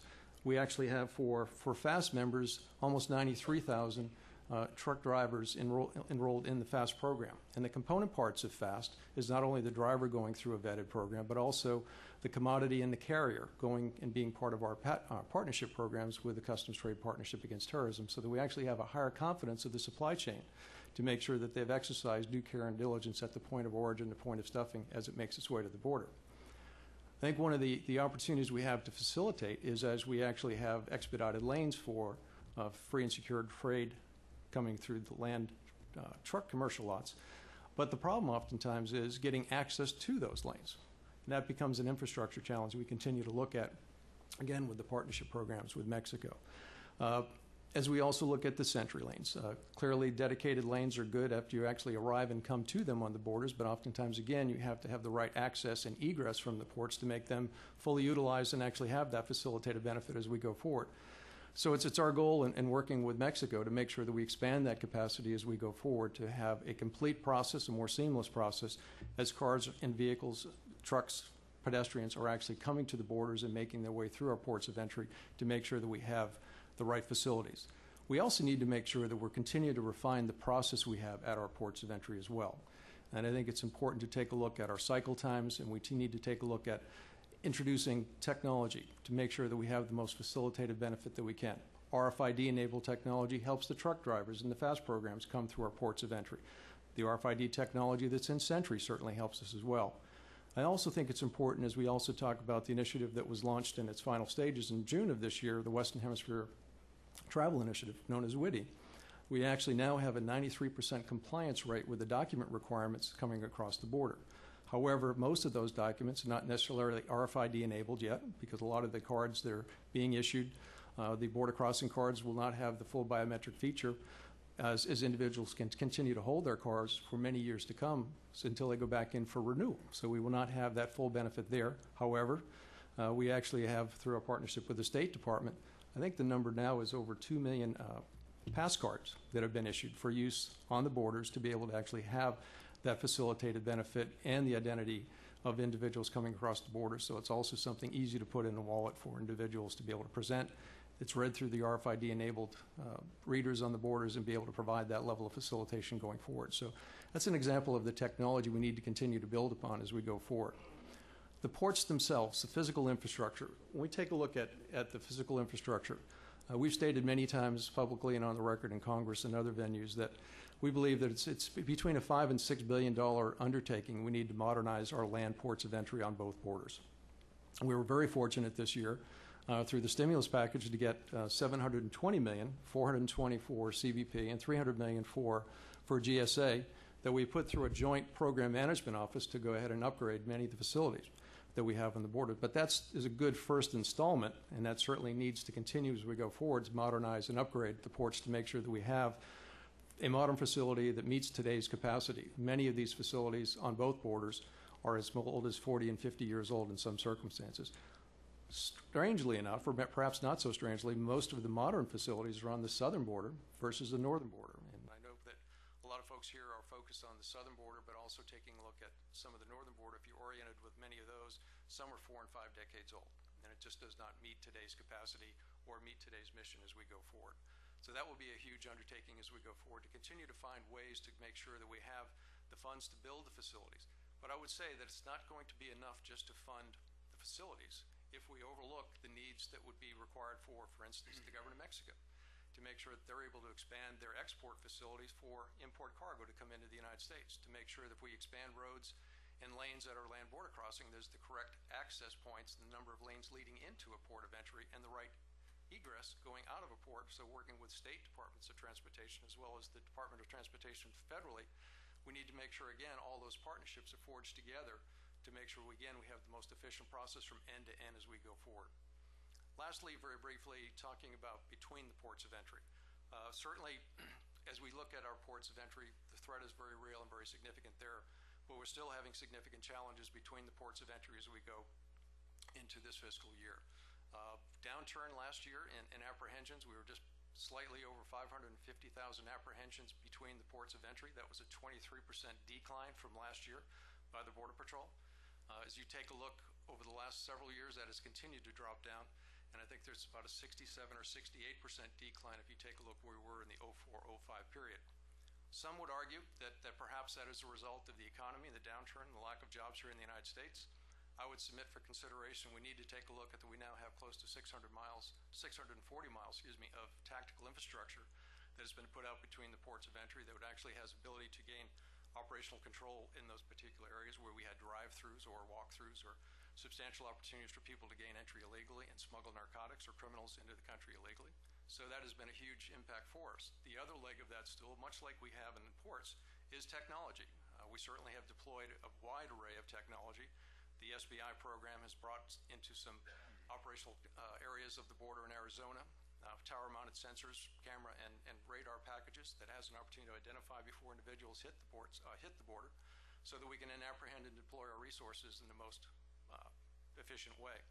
But also the aviation assets to be able to have the ability to patrol the areas in the air, having the ability to have 6 unmanned aerial systems in the air to be able to go ahead and monitor that area in some of those remote areas has been very, very critical for us. And then lastly, on the resources, the third leg of the stool, we were able to exceed at the end of the fiscal year 20,000 Border Patrol agents for the country, and that's when you take a look at the 01 time frame when there was barely 9,000.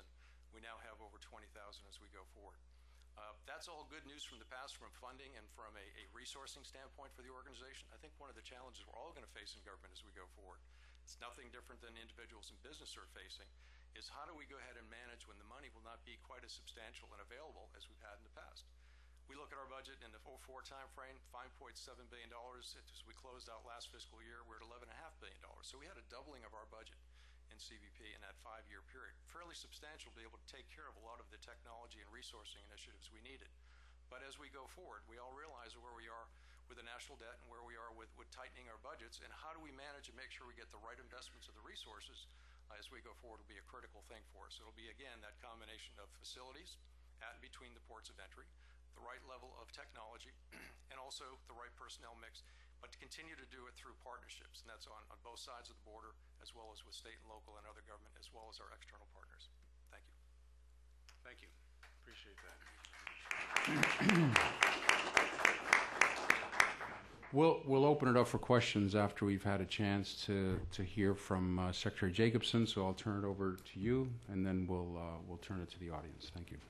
Thank you, Secretary Gutierrez. And I want to start off by saying that for me, it's particularly exciting to have Secretary Gutierrez introduce me. I spent the last number of years as I entered into this job and was doing the job of Director of Mexican Affairs at the State Department before that, really admiring and respecting the work that Secretary Gutierrez did in the previous administration in leadership, both in his work in the U.S.-Mexican relationship and the enormous leadership that he showed in the trilateral relationship for North America. So we thank you, and we agree that the Wilson Center is lucky to have you on the board.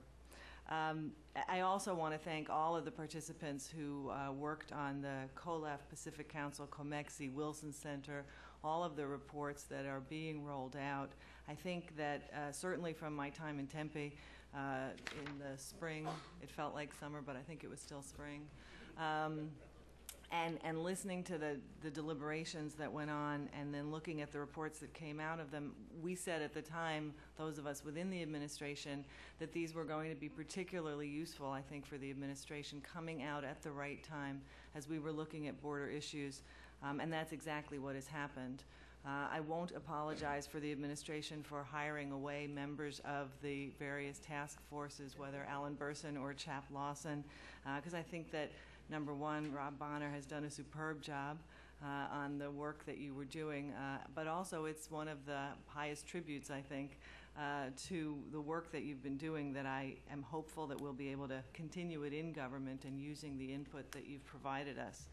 I think, you know, when we look around us and see all of the headlines these days, especially about border towns, headlines about Juarez and other places, not to mention lots of lively debate about border fence and immigration, we can be left with a sense that the bureaucracy is paying attention to the border because we have no choice and because things are so bad that we must. And while some of that may be true, I think I see this in a much more positive light.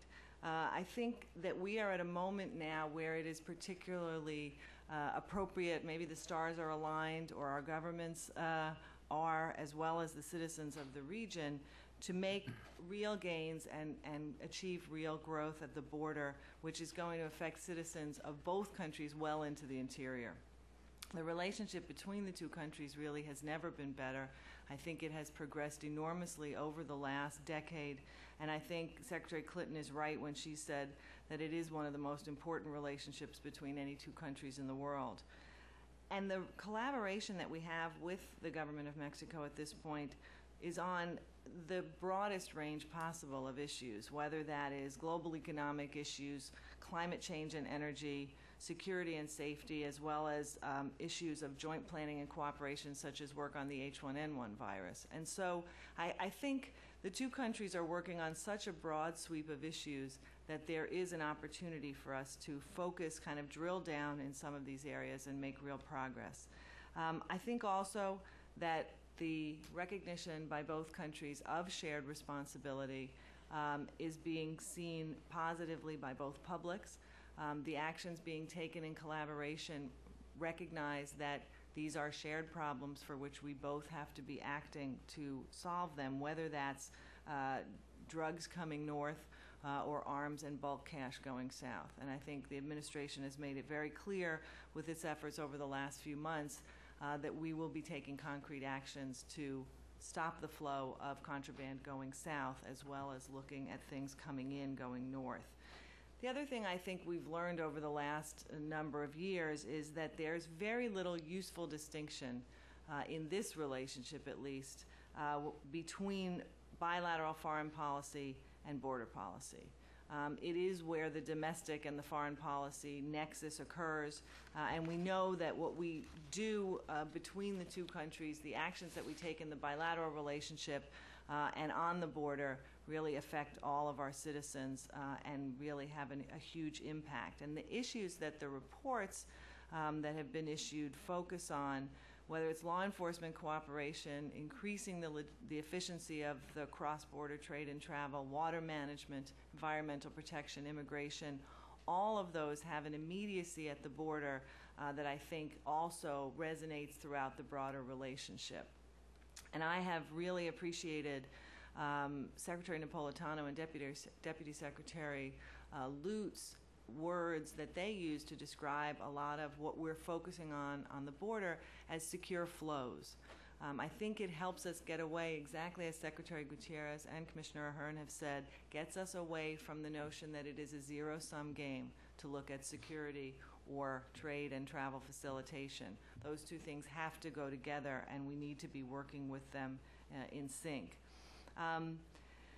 We are particularly fortunate, I think, right now to have partners in Mexico with whom we can make enormous progress, from President Calderon, Secretary Espinosa, Ambassador Sarukan, who you'll hear from shortly, and all of their colleagues putting tremendous effort into this relationship and making sure not only that we make progress, frankly, during the terms of office of our leaders, but also that we cement and institutionalize that relationship so that it continues beyond just individual administrations, and I think that's extremely positive.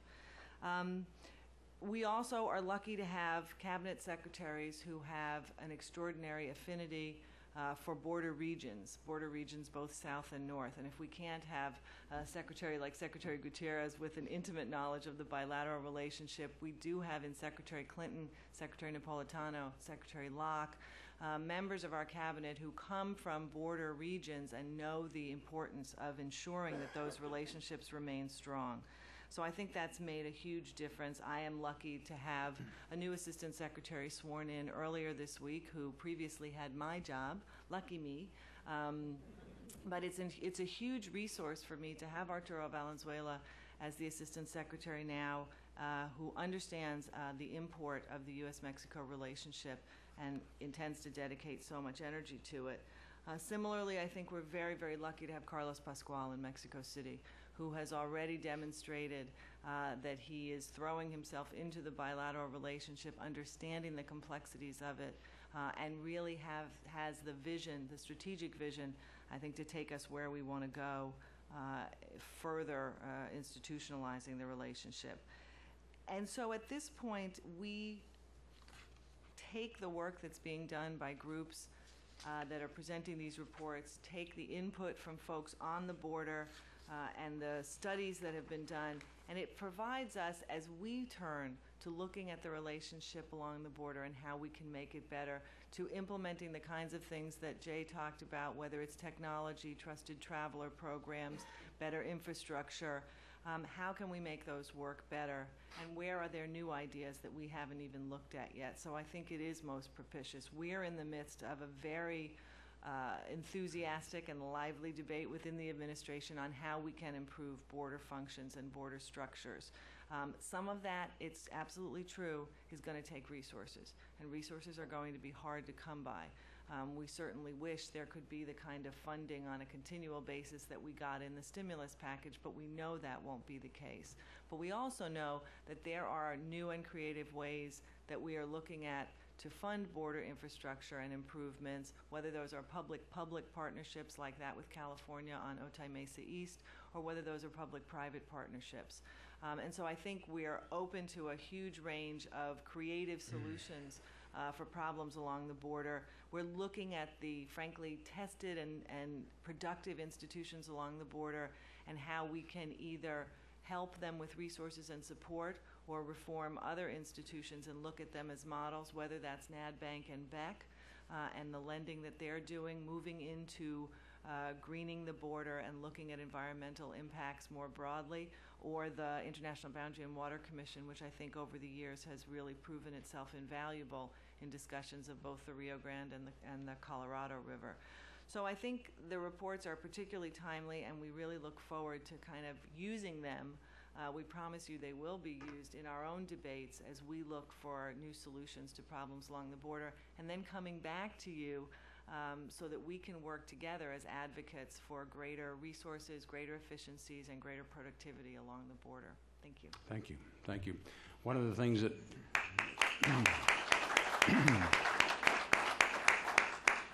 one of the problems that makes our panelists' job so difficult in terms of executing is you have two federal governments, several state governments, local municipalities, business groups, labor groups, all with a point of view and all involved in the execution and all with their sense of what should be done. So I thank you for your service and for everything that you're doing for this border region. I'd like to start out with a quick question and turn over to the audience.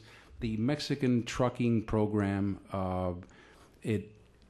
as we think about efficiency and how we can help efficiency in the border, it seems to me that is a program that is designed to improve efficiency.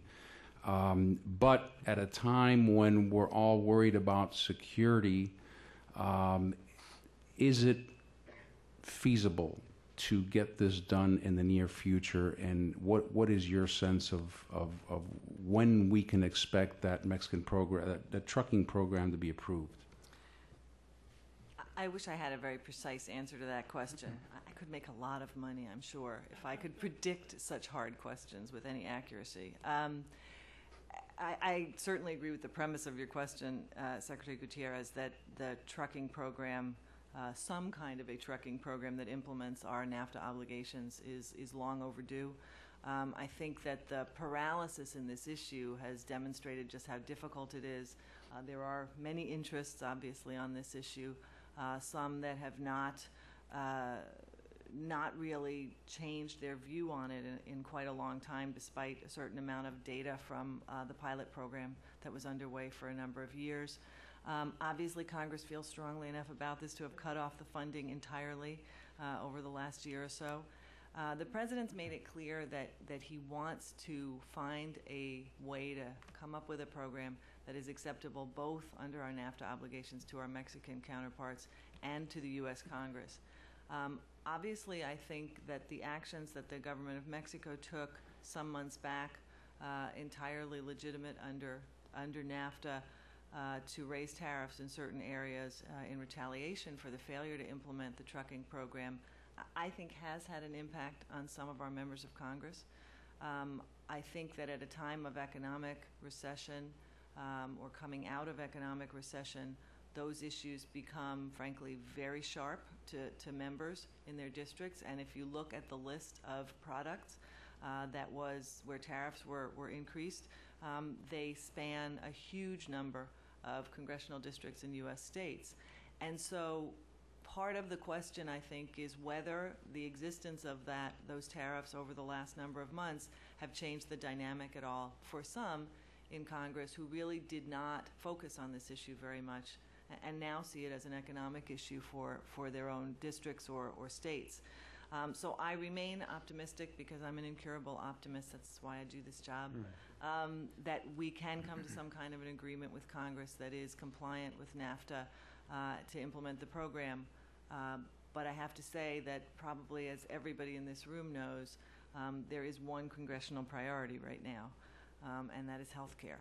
And so I can't, with any honesty, say that we're looking at something that is in the very short term. But I also think that, frankly, once we move past that, and we will, all things are possible.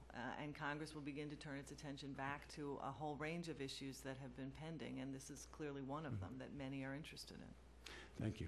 Thank you. And that's fair enough. Let's open it up. Yes, sir.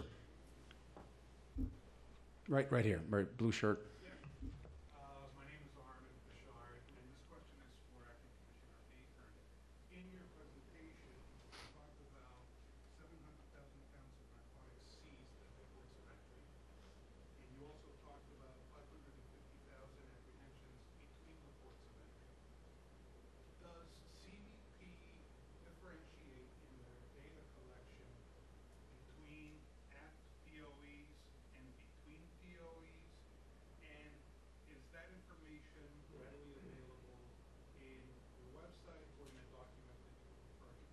Yes, and first I want to correct one of the numbers. At the ports of entry, it was 1.5 million.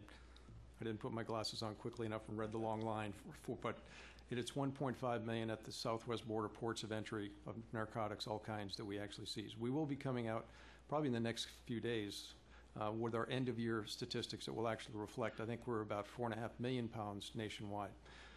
But yes, we do count them distinctly different as far as what is occurring at the ports of entry, what is occurring between the ports of entry, as well as seaports, maritime environment, and also what we do in partnership with the Interagency Task Force Southeast, JIADF South down in Key West, for our P3 missions that we actually fly in support of the U.S. government initiatives in the transit zone making its way north to North America from source countries. But yes, we actually have those.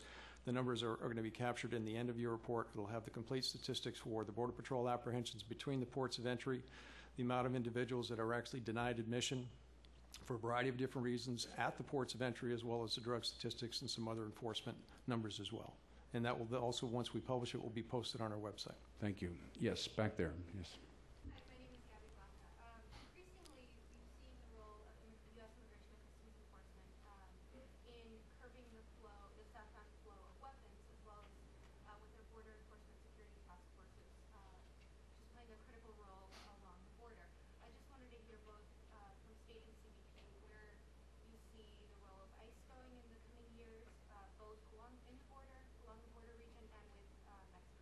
So it's the role of ICE in the flow of weapons from north to south. Yeah, and I mean, I think more broadly, just where do you see the role of immigration customs enforcement? Thank you. I think I'll go ahead and throw our first response out to that. ICE is our closest partner within the Department of Homeland Security. And when you take a look at the creation of CBP and ICE, certainly we're the interdiction arm, and they're the investigative arm. And I look at it as a wheel of enforcement. Whether it begins with an interdiction at or between the ports of entry, we then hand it off for the investigators to do a more thorough investigation to see if there's a criminal conspiracy that could be attached to the investigation. We also, as far as use investigative information or intelligence to go ahead and drive some of our interdiction operations as well. So that continues to feed that wheel as it continues its full cycle. I think one of the critical pieces, you mentioned, I believe, the Border Enforcement Security Task Force is best. They continue to be deployed in all the major locations along the southwest border, where it brings together the investigative arms of the federal government, as well as state and local, and CBP to be partners on that, so that we actually can have a focused effort in those border regions for interdiction and investigations and intelligence, so we have that complete picture. So I would summarize by saying I see our relationship continue to be strengthened and continue that partnership again with our closest sister agency within DHS as we go forward. Thank you. Want to add anything? No. Okay. We have another question back here. Thank you.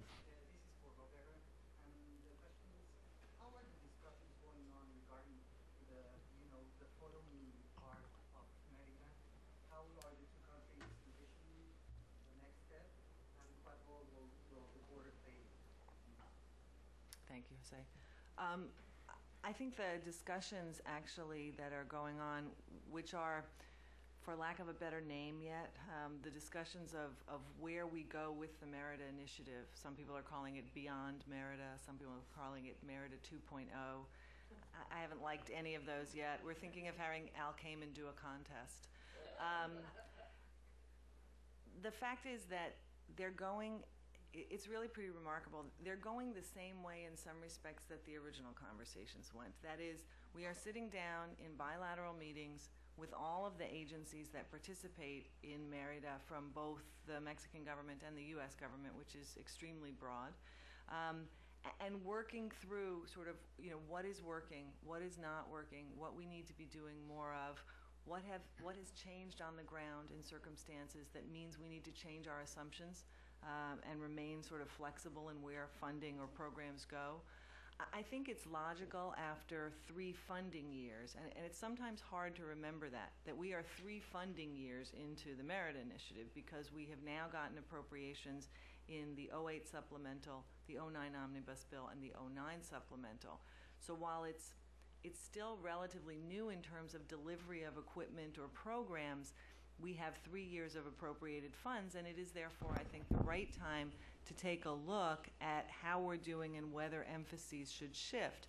Similarly, of course, we have a new administration in this country, and therefore there was a desire to take a look at Merida and see where we go from here, which is part of the reason, obviously, that our secretary and our president have been in Mexico, et cetera.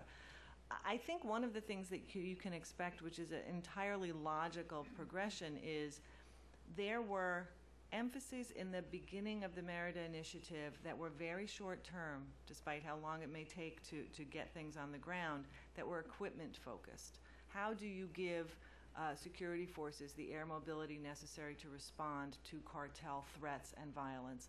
Or how do you get more non-intrusive inspection equipment along the borders, whether it's land border or at seaports, airports, et cetera?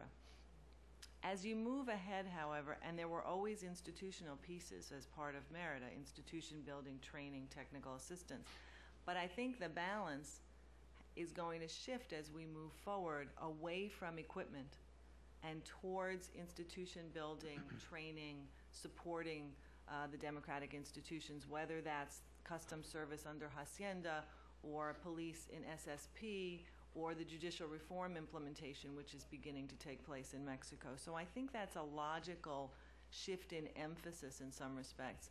I think the other thing is the border has always been a critical part of the Merida Initiative. From the very beginning, we talked about strengthening cooperation across Mexico's northern border, the U.S. southern border, as well as working with Mexico and Guatemala on the southern border of Mexico. But I think that this is an area where a lot of the folks in this administration, as well as Ambassador Pascual, feel strongly that we need to be doing a little bit more strategic planning and a little bit more focus. So I think that you'll actually see a greater emphasis on the border, and some of that is clearly a result of continued violence in cities along the border, and a greater effort on the part of the United States government to support what the Mexican government may be doing in that area. Okay, thank you. I'm sorry, but we've run out of time. Our next panelist is here. I want to thank our 2 panelists for their service and their commitment to this tremendously complex problem. And unless this is dealt with, solved, minimized, this could well be our single largest worldwide issue within 10 years. So I thank you for your efforts and for your service and for being here this morning. Thank you very much.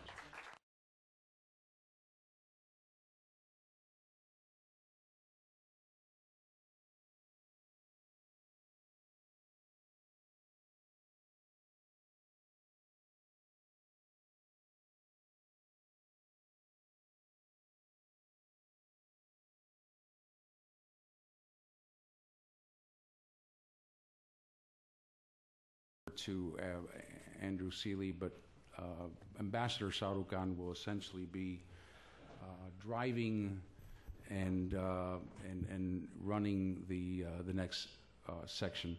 I'd like to say this: that in Washington, one of the great things about Washington is that you meet the best of the world's diplomatic corps.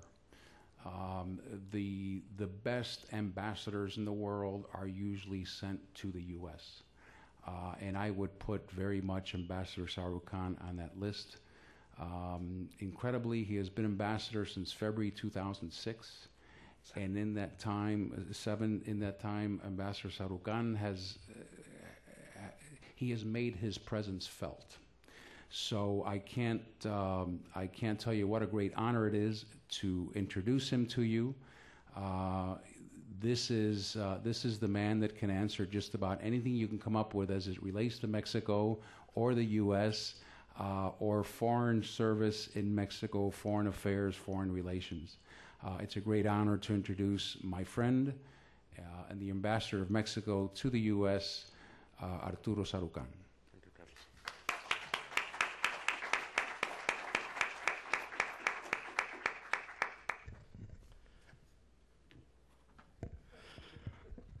Good morning. Thank you, Carlos, for those very kind words. And I must say that it has been, since I arrived in February 2007, a huge privilege, first in getting to know the Secretary, and more importantly, when a lot of people in Washington leave government, some of them, a lot of them, obviously dedicate their immediate afterlife to try and make a bit of the money that they lost during government service. And one of the things that happens, one of the tragedies, is that a significant bunch of these individuals are lost for the important discussions of policy in Washington. And this has particularly not been the case with Secretary Gutierrez.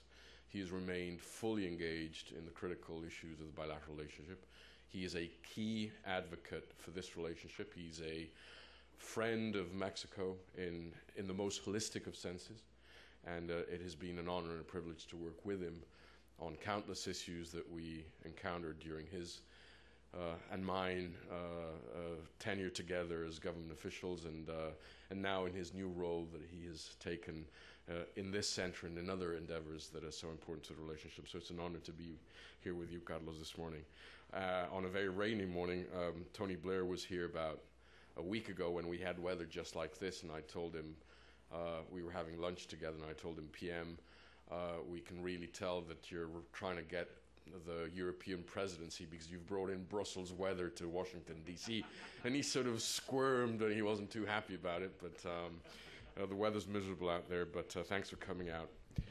It's an honor and a privilege to be here today at this gathering organized by 4 institutions that have done so much to promote a better understanding of Mexico and the U.S.-Mexico bilateral relationship. I've underscored how important it is that in this day and age, foreign policy should no longer be and is no longer the domain of the executive branches of government. Everything from state and local actors to Rotary clubs to universities to think tanks are increasing their ability to play a role in this bilateral relationship. I think this is nowhere as clear and as powerful as the work that these 4 institutions that have come together today to present their reports on the U.S.-Mexico border. This is the example that I think we need to populate in the bilateral relationship as we move forward. The intense and complex relationship between Mexico and the United States is evidently nowhere more apparent than along the 2,000-mile-long border that we share, a border over which 1 million people and 300,000 vehicles, including 70,000 freight trucks, cross in both directions daily, and through which close to $1 billion worth of bilateral trade is exchanged. A region that encompasses 4 U.S. and 6 Mexican states that together make up a territory of 2.7 million square kilometers, inhabited by 83 million people, and with a combined GDP of approximately $3.3 trillion. These numbers clearly illustrate the vast and undeniable importance of the border, as well as its enormous potential.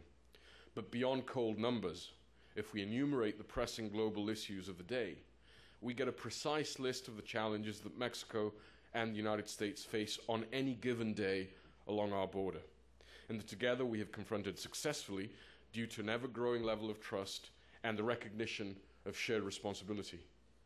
Countless bilateral mechanisms exist and operate to address a multiplicity of issues ranging from security and trade to energy and the environment. As a result, holistic border management can emerge as a workshop in which we can design together a new toolbox to deal with the problems as we deepen and widen our bilateral relationship, and furthermore, be of great use to both our countries as we engage with the hemisphere as a whole on those same issues. It is therefore not surprising that our border has become one of the key drivers of the bilateral relationship today, and that several think tanks and universities have been producing studies on this region, such as the two that have been discussed here today. And, as both these studies make clear, a central issue that both countries need to address in order to ensure a prosperous and secure border is that of infrastructure. As you well know, Presidents Calderón and Obama expressed in Guadalajara during the North American Summit in August their commitment to achieve a comprehensive and favorable transformation of the border by pursuing its full modernization as an area of shared progress. In this endeavor, border infrastructure has been identified as a catalyst that will help trigger this transformation. On the Mexican side, and as part of our counter-cyclical stimulus program, President Calderón has launched the National Infrastructure Program, aimed at achieving greater connectivity between the regions within Mexico, as well as between Mexico and the rest of the world. This program contemplates a significant improvement in and construction of roads, railroads, ports, and airports, involving investments of close to $300 billion of public and private funds over a 5-year period. These improvements to our country's infrastructure will enable Mexico to take full advantage of its privileged geostrategic location as a hub in the Americas and a link between East and West. Moreover, with the new security challenges in a post-9/11 world, we need to make sure that besides being secure, the border remains open and efficient, allowing trade to continue to grow and flow freely. Prosperity and security are not at odds with each other, but can indeed be mutually reinforcing, allowing trade to continue to grow and providing links between our search for common security and common prosperity. Thus, in response to the challenge of guaranteeing a secure border without inhibiting the flow of goods and people, we have implemented an ambitious and comprehensive customs bilateral strategic plan that, among other things, is expanding the fast and express dedicated lanes program along our ports of entry in the border, and includes the deployment of non-intrusive technology on both sides of the border that, as of today, allows 58% of all imports from Mexico to enter the U.S. in a totally secure manner, a trade volume which, by the way, is greater than all U.S. imports from Germany or from France, Italy, and Spain combined. The fact that at the end of this year and the beginning of next year, we will be inaugurating the first 2 ports of entry that have been constructed and built in the last 10 years, I think, is a powerful testament to the needs of a holistic, modern, secure border infrastructure along our border. Friends and colleagues, I remain highly optimistic about the ability of Mexico and the United States to confront the many challenges that we face, both in the border region and within the bilateral relationship as a whole. Much of my optimism is based on what the United States exemplifies and that we as Mexicans share in: respect for diversity, strength, and plurality. Yet, important as these shared values are in leading us forward, the guiding principles of a compass are of no use if you do not know where you want to go. Old paradigms for managing our common borders are increasingly outmoded. Mexico and the United States now need to identify a new destination and set a clear course for the future. And in holistic border management, Mexico and the United States have found a common ground on which to develop a strategic partnership that binds mutual prosperity and mutual security. But to be successful in this endeavor, we must be willing to leave behind anachronistic conceptions of national sovereignty and develop new paradigms that can, maybe even a la carte, trade sovereignty for cooperation, encompassing ideas of co-sovereignty to tackle specific common challenges along the border. As we go forward, the question is whether we can use holistic border management as a launching pad for the development of a new strategic relationship between our two countries and, more broadly, in North America. The two studies on the border that have been put together by the four institutions that have convened us here today are an important contribution to the development of a much-needed roadmap for the United States and Mexico and for the North American region. Thank you, and I'll be happy to take your questions.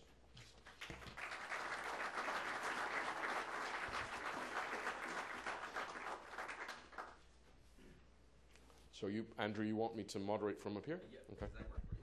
Yeah, fine. Any questions for the ambassador? Pepe. I don't want to monopolize the mic, but I would pose the exact question I posed to Ms. Jacobson regarding how are the discussions going on in, for the second stage of Merida. What are the areas the Mexican government is requesting help, and specifically, is it feasible to think, as one of the reports suggests, that Mexico could create a single border agency? By single, you mean a binational U.S.-Mexico, or? Mexican border agency similar to CBP as the Pacific Council report suggests. I unfortunately was not here when you asked that question of Roberta, so I don't know what she answered, but I'll give you my take on where we are. As you probably know, the Merida Initiative was a 3-year budgetary process that was submitted to Congress. We're now in the last of the 3 fiscal appropriations years for Merida, fiscal year 10. And so we're moving forward on a 2-pronged approach. What comes next? Not only in terms of, do we need more equipment? If we do, what type of equipment does that look like? Because we have to take into account that what we started 3 years ago hasn't occurred in a vacuum. The drug trafficking organizations have been responding to what we've been putting out there to shut them down. So remaining in a corseted approach to how we fight drugs would be a big mistake. And we've already seen some of the things that are happening out there. I just came back from Southcom and Northcom, where I was shown some of the patterns that they're following in terms of trafficking routes into Mexico, Central America, and into the United States. And there has been a profound and dramatic shift from small aircraft to coastal maritime trafficking lanes. So let's assume for a moment that the Mexican government were to again put on the table the need for rotary and fixed wing capabilities for Merida. And this is an assumption. I'm not saying that that is what we're doing. One thing that would change is the balance of what was originally put on the table when we started Merida in 2007, where there was much more emphasis on rotary wing than on fixed wing capabilities. Given what we're seeing today in terms of maritime trafficking, it would seem much more intelligent to put more resources into the Navy's ability to do maritime patrol and monitoring of trafficking routes through the sea. So that's one of the things that we're trying to look into as we continue to deepen and widen cooperation. So the first issue is, how do we fine-tune the strategy and make it relevant? Because drug trafficking organizations don't need to go through inter-bureaucratic processes. They don't need the green light from Congress. They don't need to convince our friends in other bureaucracies. They just respond, and they're much more flexible and much more faster in doing so. So the first task is, how do we adjust the strategy as it continues to move forward? The second one is, what should our counter-narcotics cooperation strategy look like in the next phase? And how we should be able to engage with Congress, with U.S. and the Mexican Congress, to ensure that they continue to be co-stakeholders in the fight against drugs. One of the most important achievements that I think we pulled off was having Merida Initiative be a Republican initiative. It was put forward by a Republican president. We were able to convince our friends on the Hill the new democratic leadership on the Hill that this was an important piece and parcel of the cooperation. And today, some of the most important standard bearers for Merida on Capitol Hill are Democratic chairwomen and chairmen.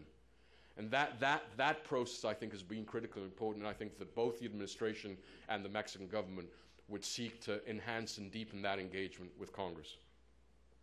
On the creation of a single Mexican border authority, I think it's a valid discussion. I think you see a bit of that in the discussions taking place today in Mexico over whether there should, for example, be one single federal police force to fight organized crime. I think that in many ways this debate also applies to how you engage with the border. I think that the greatest challenge that we face in Mexico is as we push and prod the agencies or the agency involved from understanding customs as a way of obtaining resources to a paradigm that is security driven.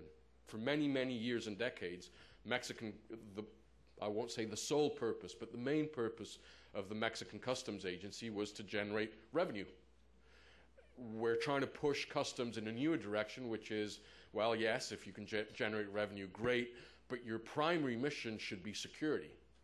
And that is why I think you've seen some of the efforts that we've put into the Aforo program, which is matching some of the initiatives on the US side of the border by enhancing non-intrusive inspections technology, by some of the systems of holistic intelligence sharing that we're putting together in the 2 or 3 ports of entry where we've developed this approach, and more importantly, ensuring that our intelligence is being meshed with the intelligence being provided by our counterparts a few hundred meters away on the other side of the US border, and so that we can use that to have a much more risk management driven approach to customs and immigration enforcement. Jim? On the Mexico trucking issue, despite the on the Mexico trucking issue, despite the rhetoric and some high-minded, high-sounding remarks coming from people in the administration, we really haven't seen any real progress on this, which remains a real black mark, I think, on the U.S. Implementation of the NAFTA agreements. Is Mexico prepared to ratchet up the price a little bit on this and maybe give another whack on the backside of the head of Congress? I think that at this point Mexico is contemplating, as it did a year ago, all instruments available to it. I think that we understand what the priorities of the administration are on Capitol Hill. I think no one would dispute how important healthcare reform is, not only for this country, for millions of Latinos and Mexican Americans in the United States, for the broader agenda that this administration has traced as its legacy. But at some point, we are going to want to see forward movement on this issue. We have not seen forward movement. We will continue to try and ensure that Congress and the administration feel comfortable with how we move forward to ensure full compliance with NAFTA. But I think that at this point, Jim, the Mexican government, as we did a year ago when we started talking about this, will look into all the instruments that it has available to it to put the pressure on those it has to pressure to ensure compliance. John.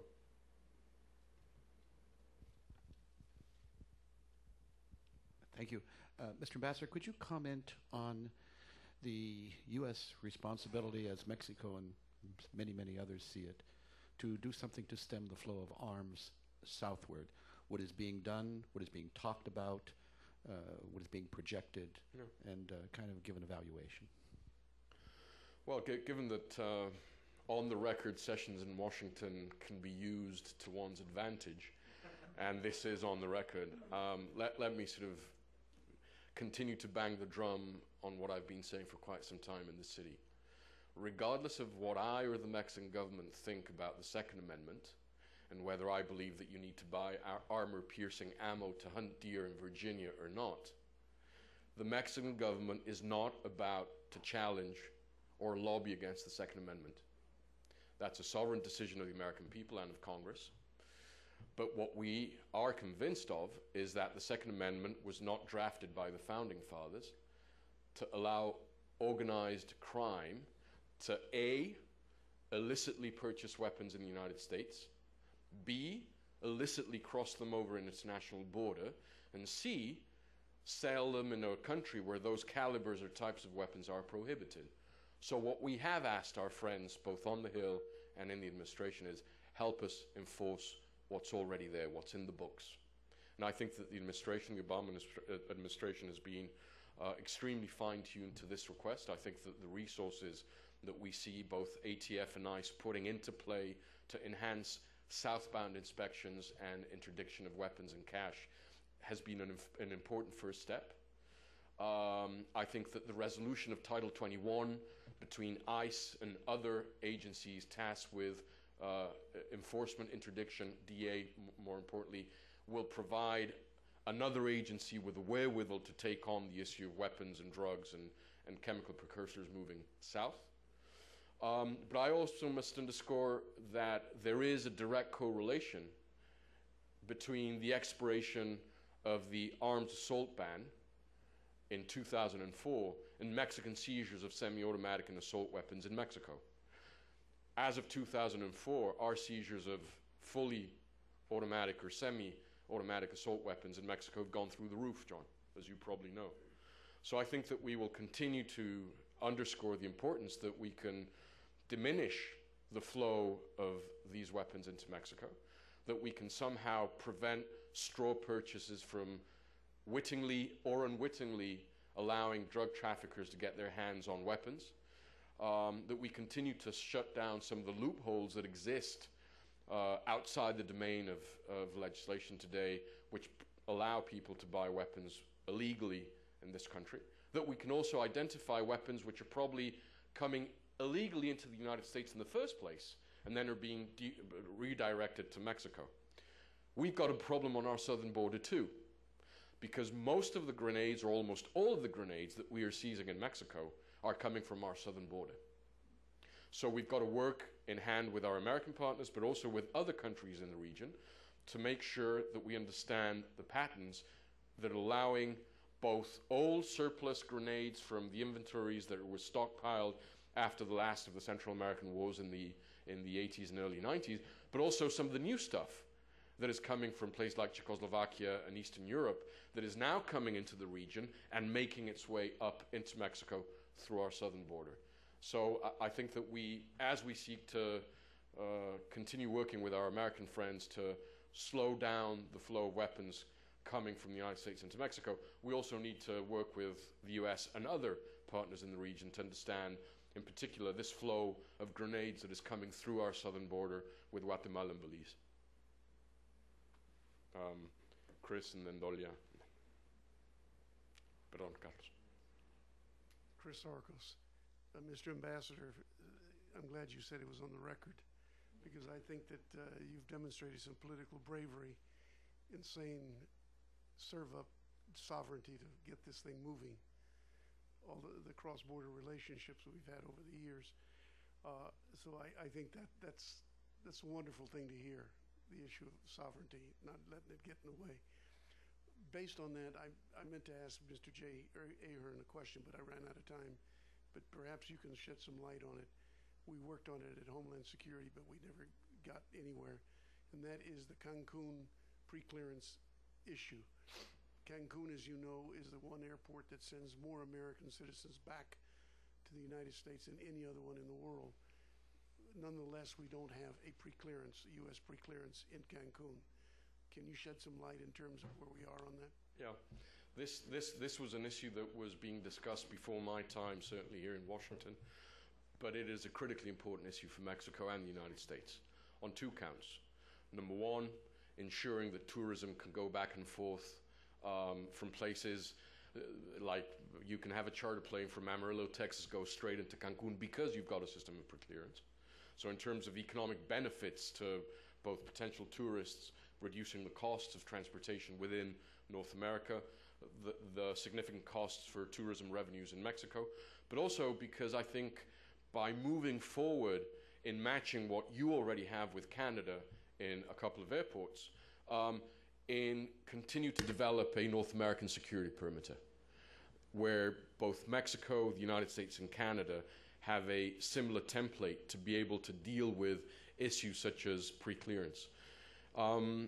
We decided, obviously, to wait until the new administration got into power.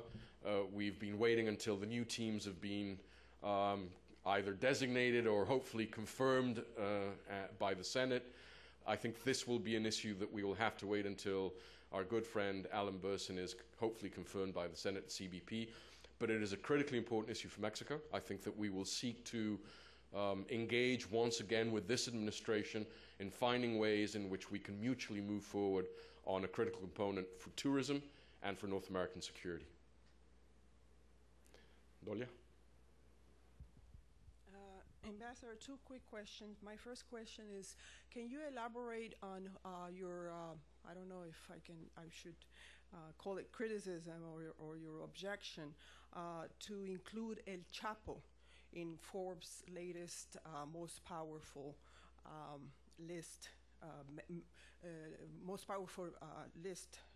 and I was just wondering if you can, do you disagree this man is that powerful, or do you disagree that Forbes included in the list? And my second question is, do you have any comment on Lou Dove's departure from CNN? Do you think this would improve the discussion on immigration, since he was a key element in polarizing the discussion? And I know that the Mexican government, some of your predecessors were very much trying to moderate his voice, if not to have CNN get rid of him. I obviously disagree with Forbes including El Chapo Guzman in the list, because I think it does little service to both countries and both countries' understanding of what is at stake. When we speak about co-responsibility, it's not only because we think it's important for the United States government to understand that you need two to tango.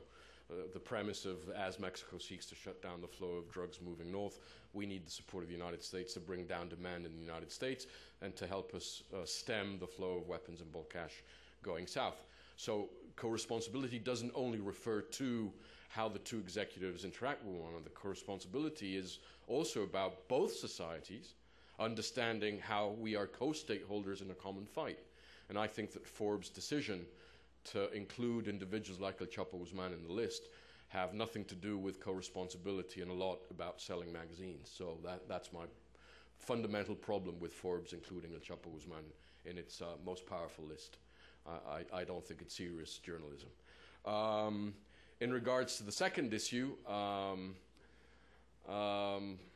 look, I think the First Amendment is one of the cornerstones not only of American democracy, but of the principles of free speech, liberty worldwide. But I think that in this specific case, and in one of the specific shows of CNN, the First Amendment was sadly put to use when it was shrouded in spinning news and not giving the news, and when one's own personal opinions were masqueraded as newsmaking. So I think this has been a very important victory for the Latino community in the United States. Sorry? Well, that's the opinion of the ambassador. Carlos and the gentleman.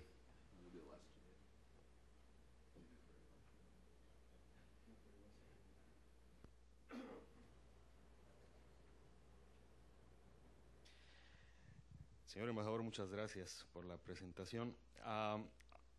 I'm going to pick your brains here because I'm one of those people who will be keeping the scorecard on the implementation of some of the recommendations in the reports. And since you've mentioned terms that we use in the report a number of times, including co-stakeholders, co-responsibility, interdependence, synergies, complementarities, joint, and then you fill the blanks. I wanted to ask you about this issue you raised on Mexico becoming a hub in the Americas, and I'm quoting, and a link between East and West. What would be the roadmap to get there from where we are, since I'm under the impression that we're still thinking about each other's role, not about a joint role. You mean the U.S. and Mexico? Yeah, not a joint vision vis-a-vis the Asia-Pacific region. And if I may ask in particular about the logistics corridor between the port of Lázaro Cárdenas and San Antonio and Kansas City, which is widely seen as a model for the future. How do you see this unfolding? Well, certainly I think you've raised a critical question, which probably is 2 or 3 steps ahead of what the 2 reports that are being presented here are at, which is first we need to take account and take stock of where we are on the U.S.-Mexico border. How do we develop a holistic vision for economic development, for infrastructure, for environmental challenges, for security, for trade flows along the border? And that should be the springboard to how Mexico and the United States and our Canadian friends need to engage on North America's footprint on the world stage. I do believe that in recent years, one of the North American partners has probably lost a certain degree of appetite for trilateralizing the North American agenda, and it's a challenge. I hope that we can continue to make a case of why this is the right road and why it is so critically important if NAFTA is to remain a competitive region in the world. Let's not remember that in 2000, and I'm sure that Raul will remember the numbers with precision, but if in 2000 the NAFTA countries represented, I think, 90% of all world trade flows, in 2007 it went down to 12%. So North America is losing steam and it's losing competitiveness. And one of the issues, besides human capital, that will allow us to continue to grow and compete is precisely how we understand the linkages of border infrastructure and how we tie those into the very complex chains of supply that have been developed during these 15 years plus of NAFTA, and that is going to be one of the big challenges. I think that if we can get there, it will be much more easier, Carlos, to start thinking of a North American footprint, not only in the hemisphere, but also vis-a-vis our European partners and our Asia-Pacific partners. In a sense, Mexico is probably putting the cart before the horse as it has developed a new geometry or a new architecture in the hemisphere to try and understand especially its trans-Pacific ties with what we've called the Arco Latinoamericano del Pacífico. That is, countries that in the hemisphere have free trade agreements among themselves, but also have membership in APEC, and how this can provide a different nexus to how we understand not only the challenges, the political, institutional, economic and social developments and challenges in the region, but how we tie those into a region which is becoming extremely competitive and is revising and devising new paradigms for economic development. The second question was, remind me? It was a two-pronged... No, just elaborating on how we move from the goodwill. The Santa Teresa... I think there will be 2 projects that will be critical in how we take advantage of what we already have in that potential corridor. Number 1 is Punta Colonet and Punta Colonet moving forward, not only because of what it will do to competitiveness and to decongesting the U.S. Western seaboard ports and shaving up to 7 hours of transit time of containers into the heartland of America using Punta Colonet, but more importantly, what we hope will be the signature by President Obama of 2 new railroad crossings along our border with the United States, one for Santa Teresa, the other one for Nuevo León, Texas, which will put some more teeth into using this as one of the new corridors for transportation with a North American hub. Yes, sir.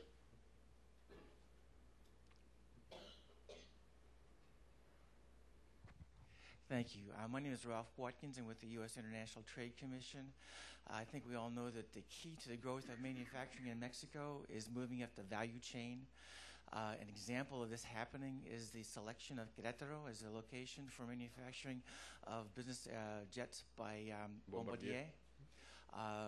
The development of aerospace manufacturing clusters in Baja California, Guaymas, Chihuahua City, and in Querétaro has been dependent on cooperation between state and federal government, the industrial park operators, foreign investors, and universities. And I just wondered if you can elaborate about the role of this type of cooperation. I'm certain that there are people in this auditorium much more knowledgeable than I am on the nitty-gritty of how you put together these hubs from the sort of technological, industrial side of the equation. But what I can say is that Querétaro and what we're doing in the central part of Mexico, both in Querétaro and Guanajuato, using IT and aerospace as the two new hubs for economic development and foreign direct investment in Mexico, have become in many ways, I think, the drivers of what Mexico is trying to do, in particular in North America. The fact that Bombardier has established this unique facility in Querétaro, and in which by the end of the process it will be turning out every single aircraft that it builds off that assembly line in Querétaro, I think is a huge boon, not only to economic prosperity, but also to R&D, investment in community college training in the central part of Mexico, ensuring that the labor force that is being trained is relevant to the industrial profile that you're developing in that part of the country, a critical component for Mexico's ability to generate well-paid jobs, to anchor people in Mexico. But also the chain of small and medium-sized manufacturing facilities that will link up and that are already linking into aerospace and IT in Guanajuato and Querétaro.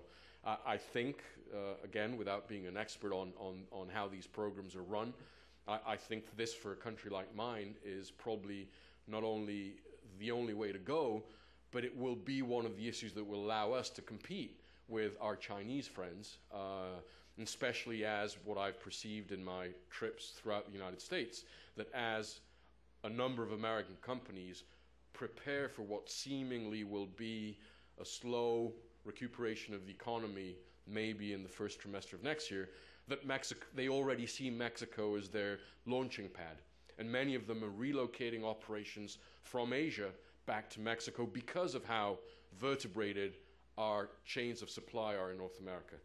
And this is why we and our Canadian friends have been extremely concerned over the Buy American clause, even though there's a little paragraph there that says, with full respect to the international treaty obligations to which the United States is part of, what we've said is there's nothing worse to disrupt North American chains, supply chains, than to go forward with the Buy American clause. And so what we're trying to suggest to our friends on the Hill is, wouldn't a Buy North American clause make much more sense than a Buy American clause? So. I know there's a lot more questions here, but I think in the interest of time, we told you we would close at 12 o'clock. The ambassador's been very generous with his time. We want to thank you for joining us, Ambassador, for being very candid today. Thank you. And on behalf of the four institutions today, the Wilson Center, the Colegio de la Frontera Norte, the Pacific Council, and the Mexican Council on Foreign Relations, to all of our speakers, thank you very much today, the people who are participating in the reports. And we look forward to continuing the conversation, continuing to look at what happens between the two governments and the state governments and other actors as we move forward on trying to manage the U.S.-Mexico border in a much more efficient, orderly way that benefits both countries. Thank you for coming.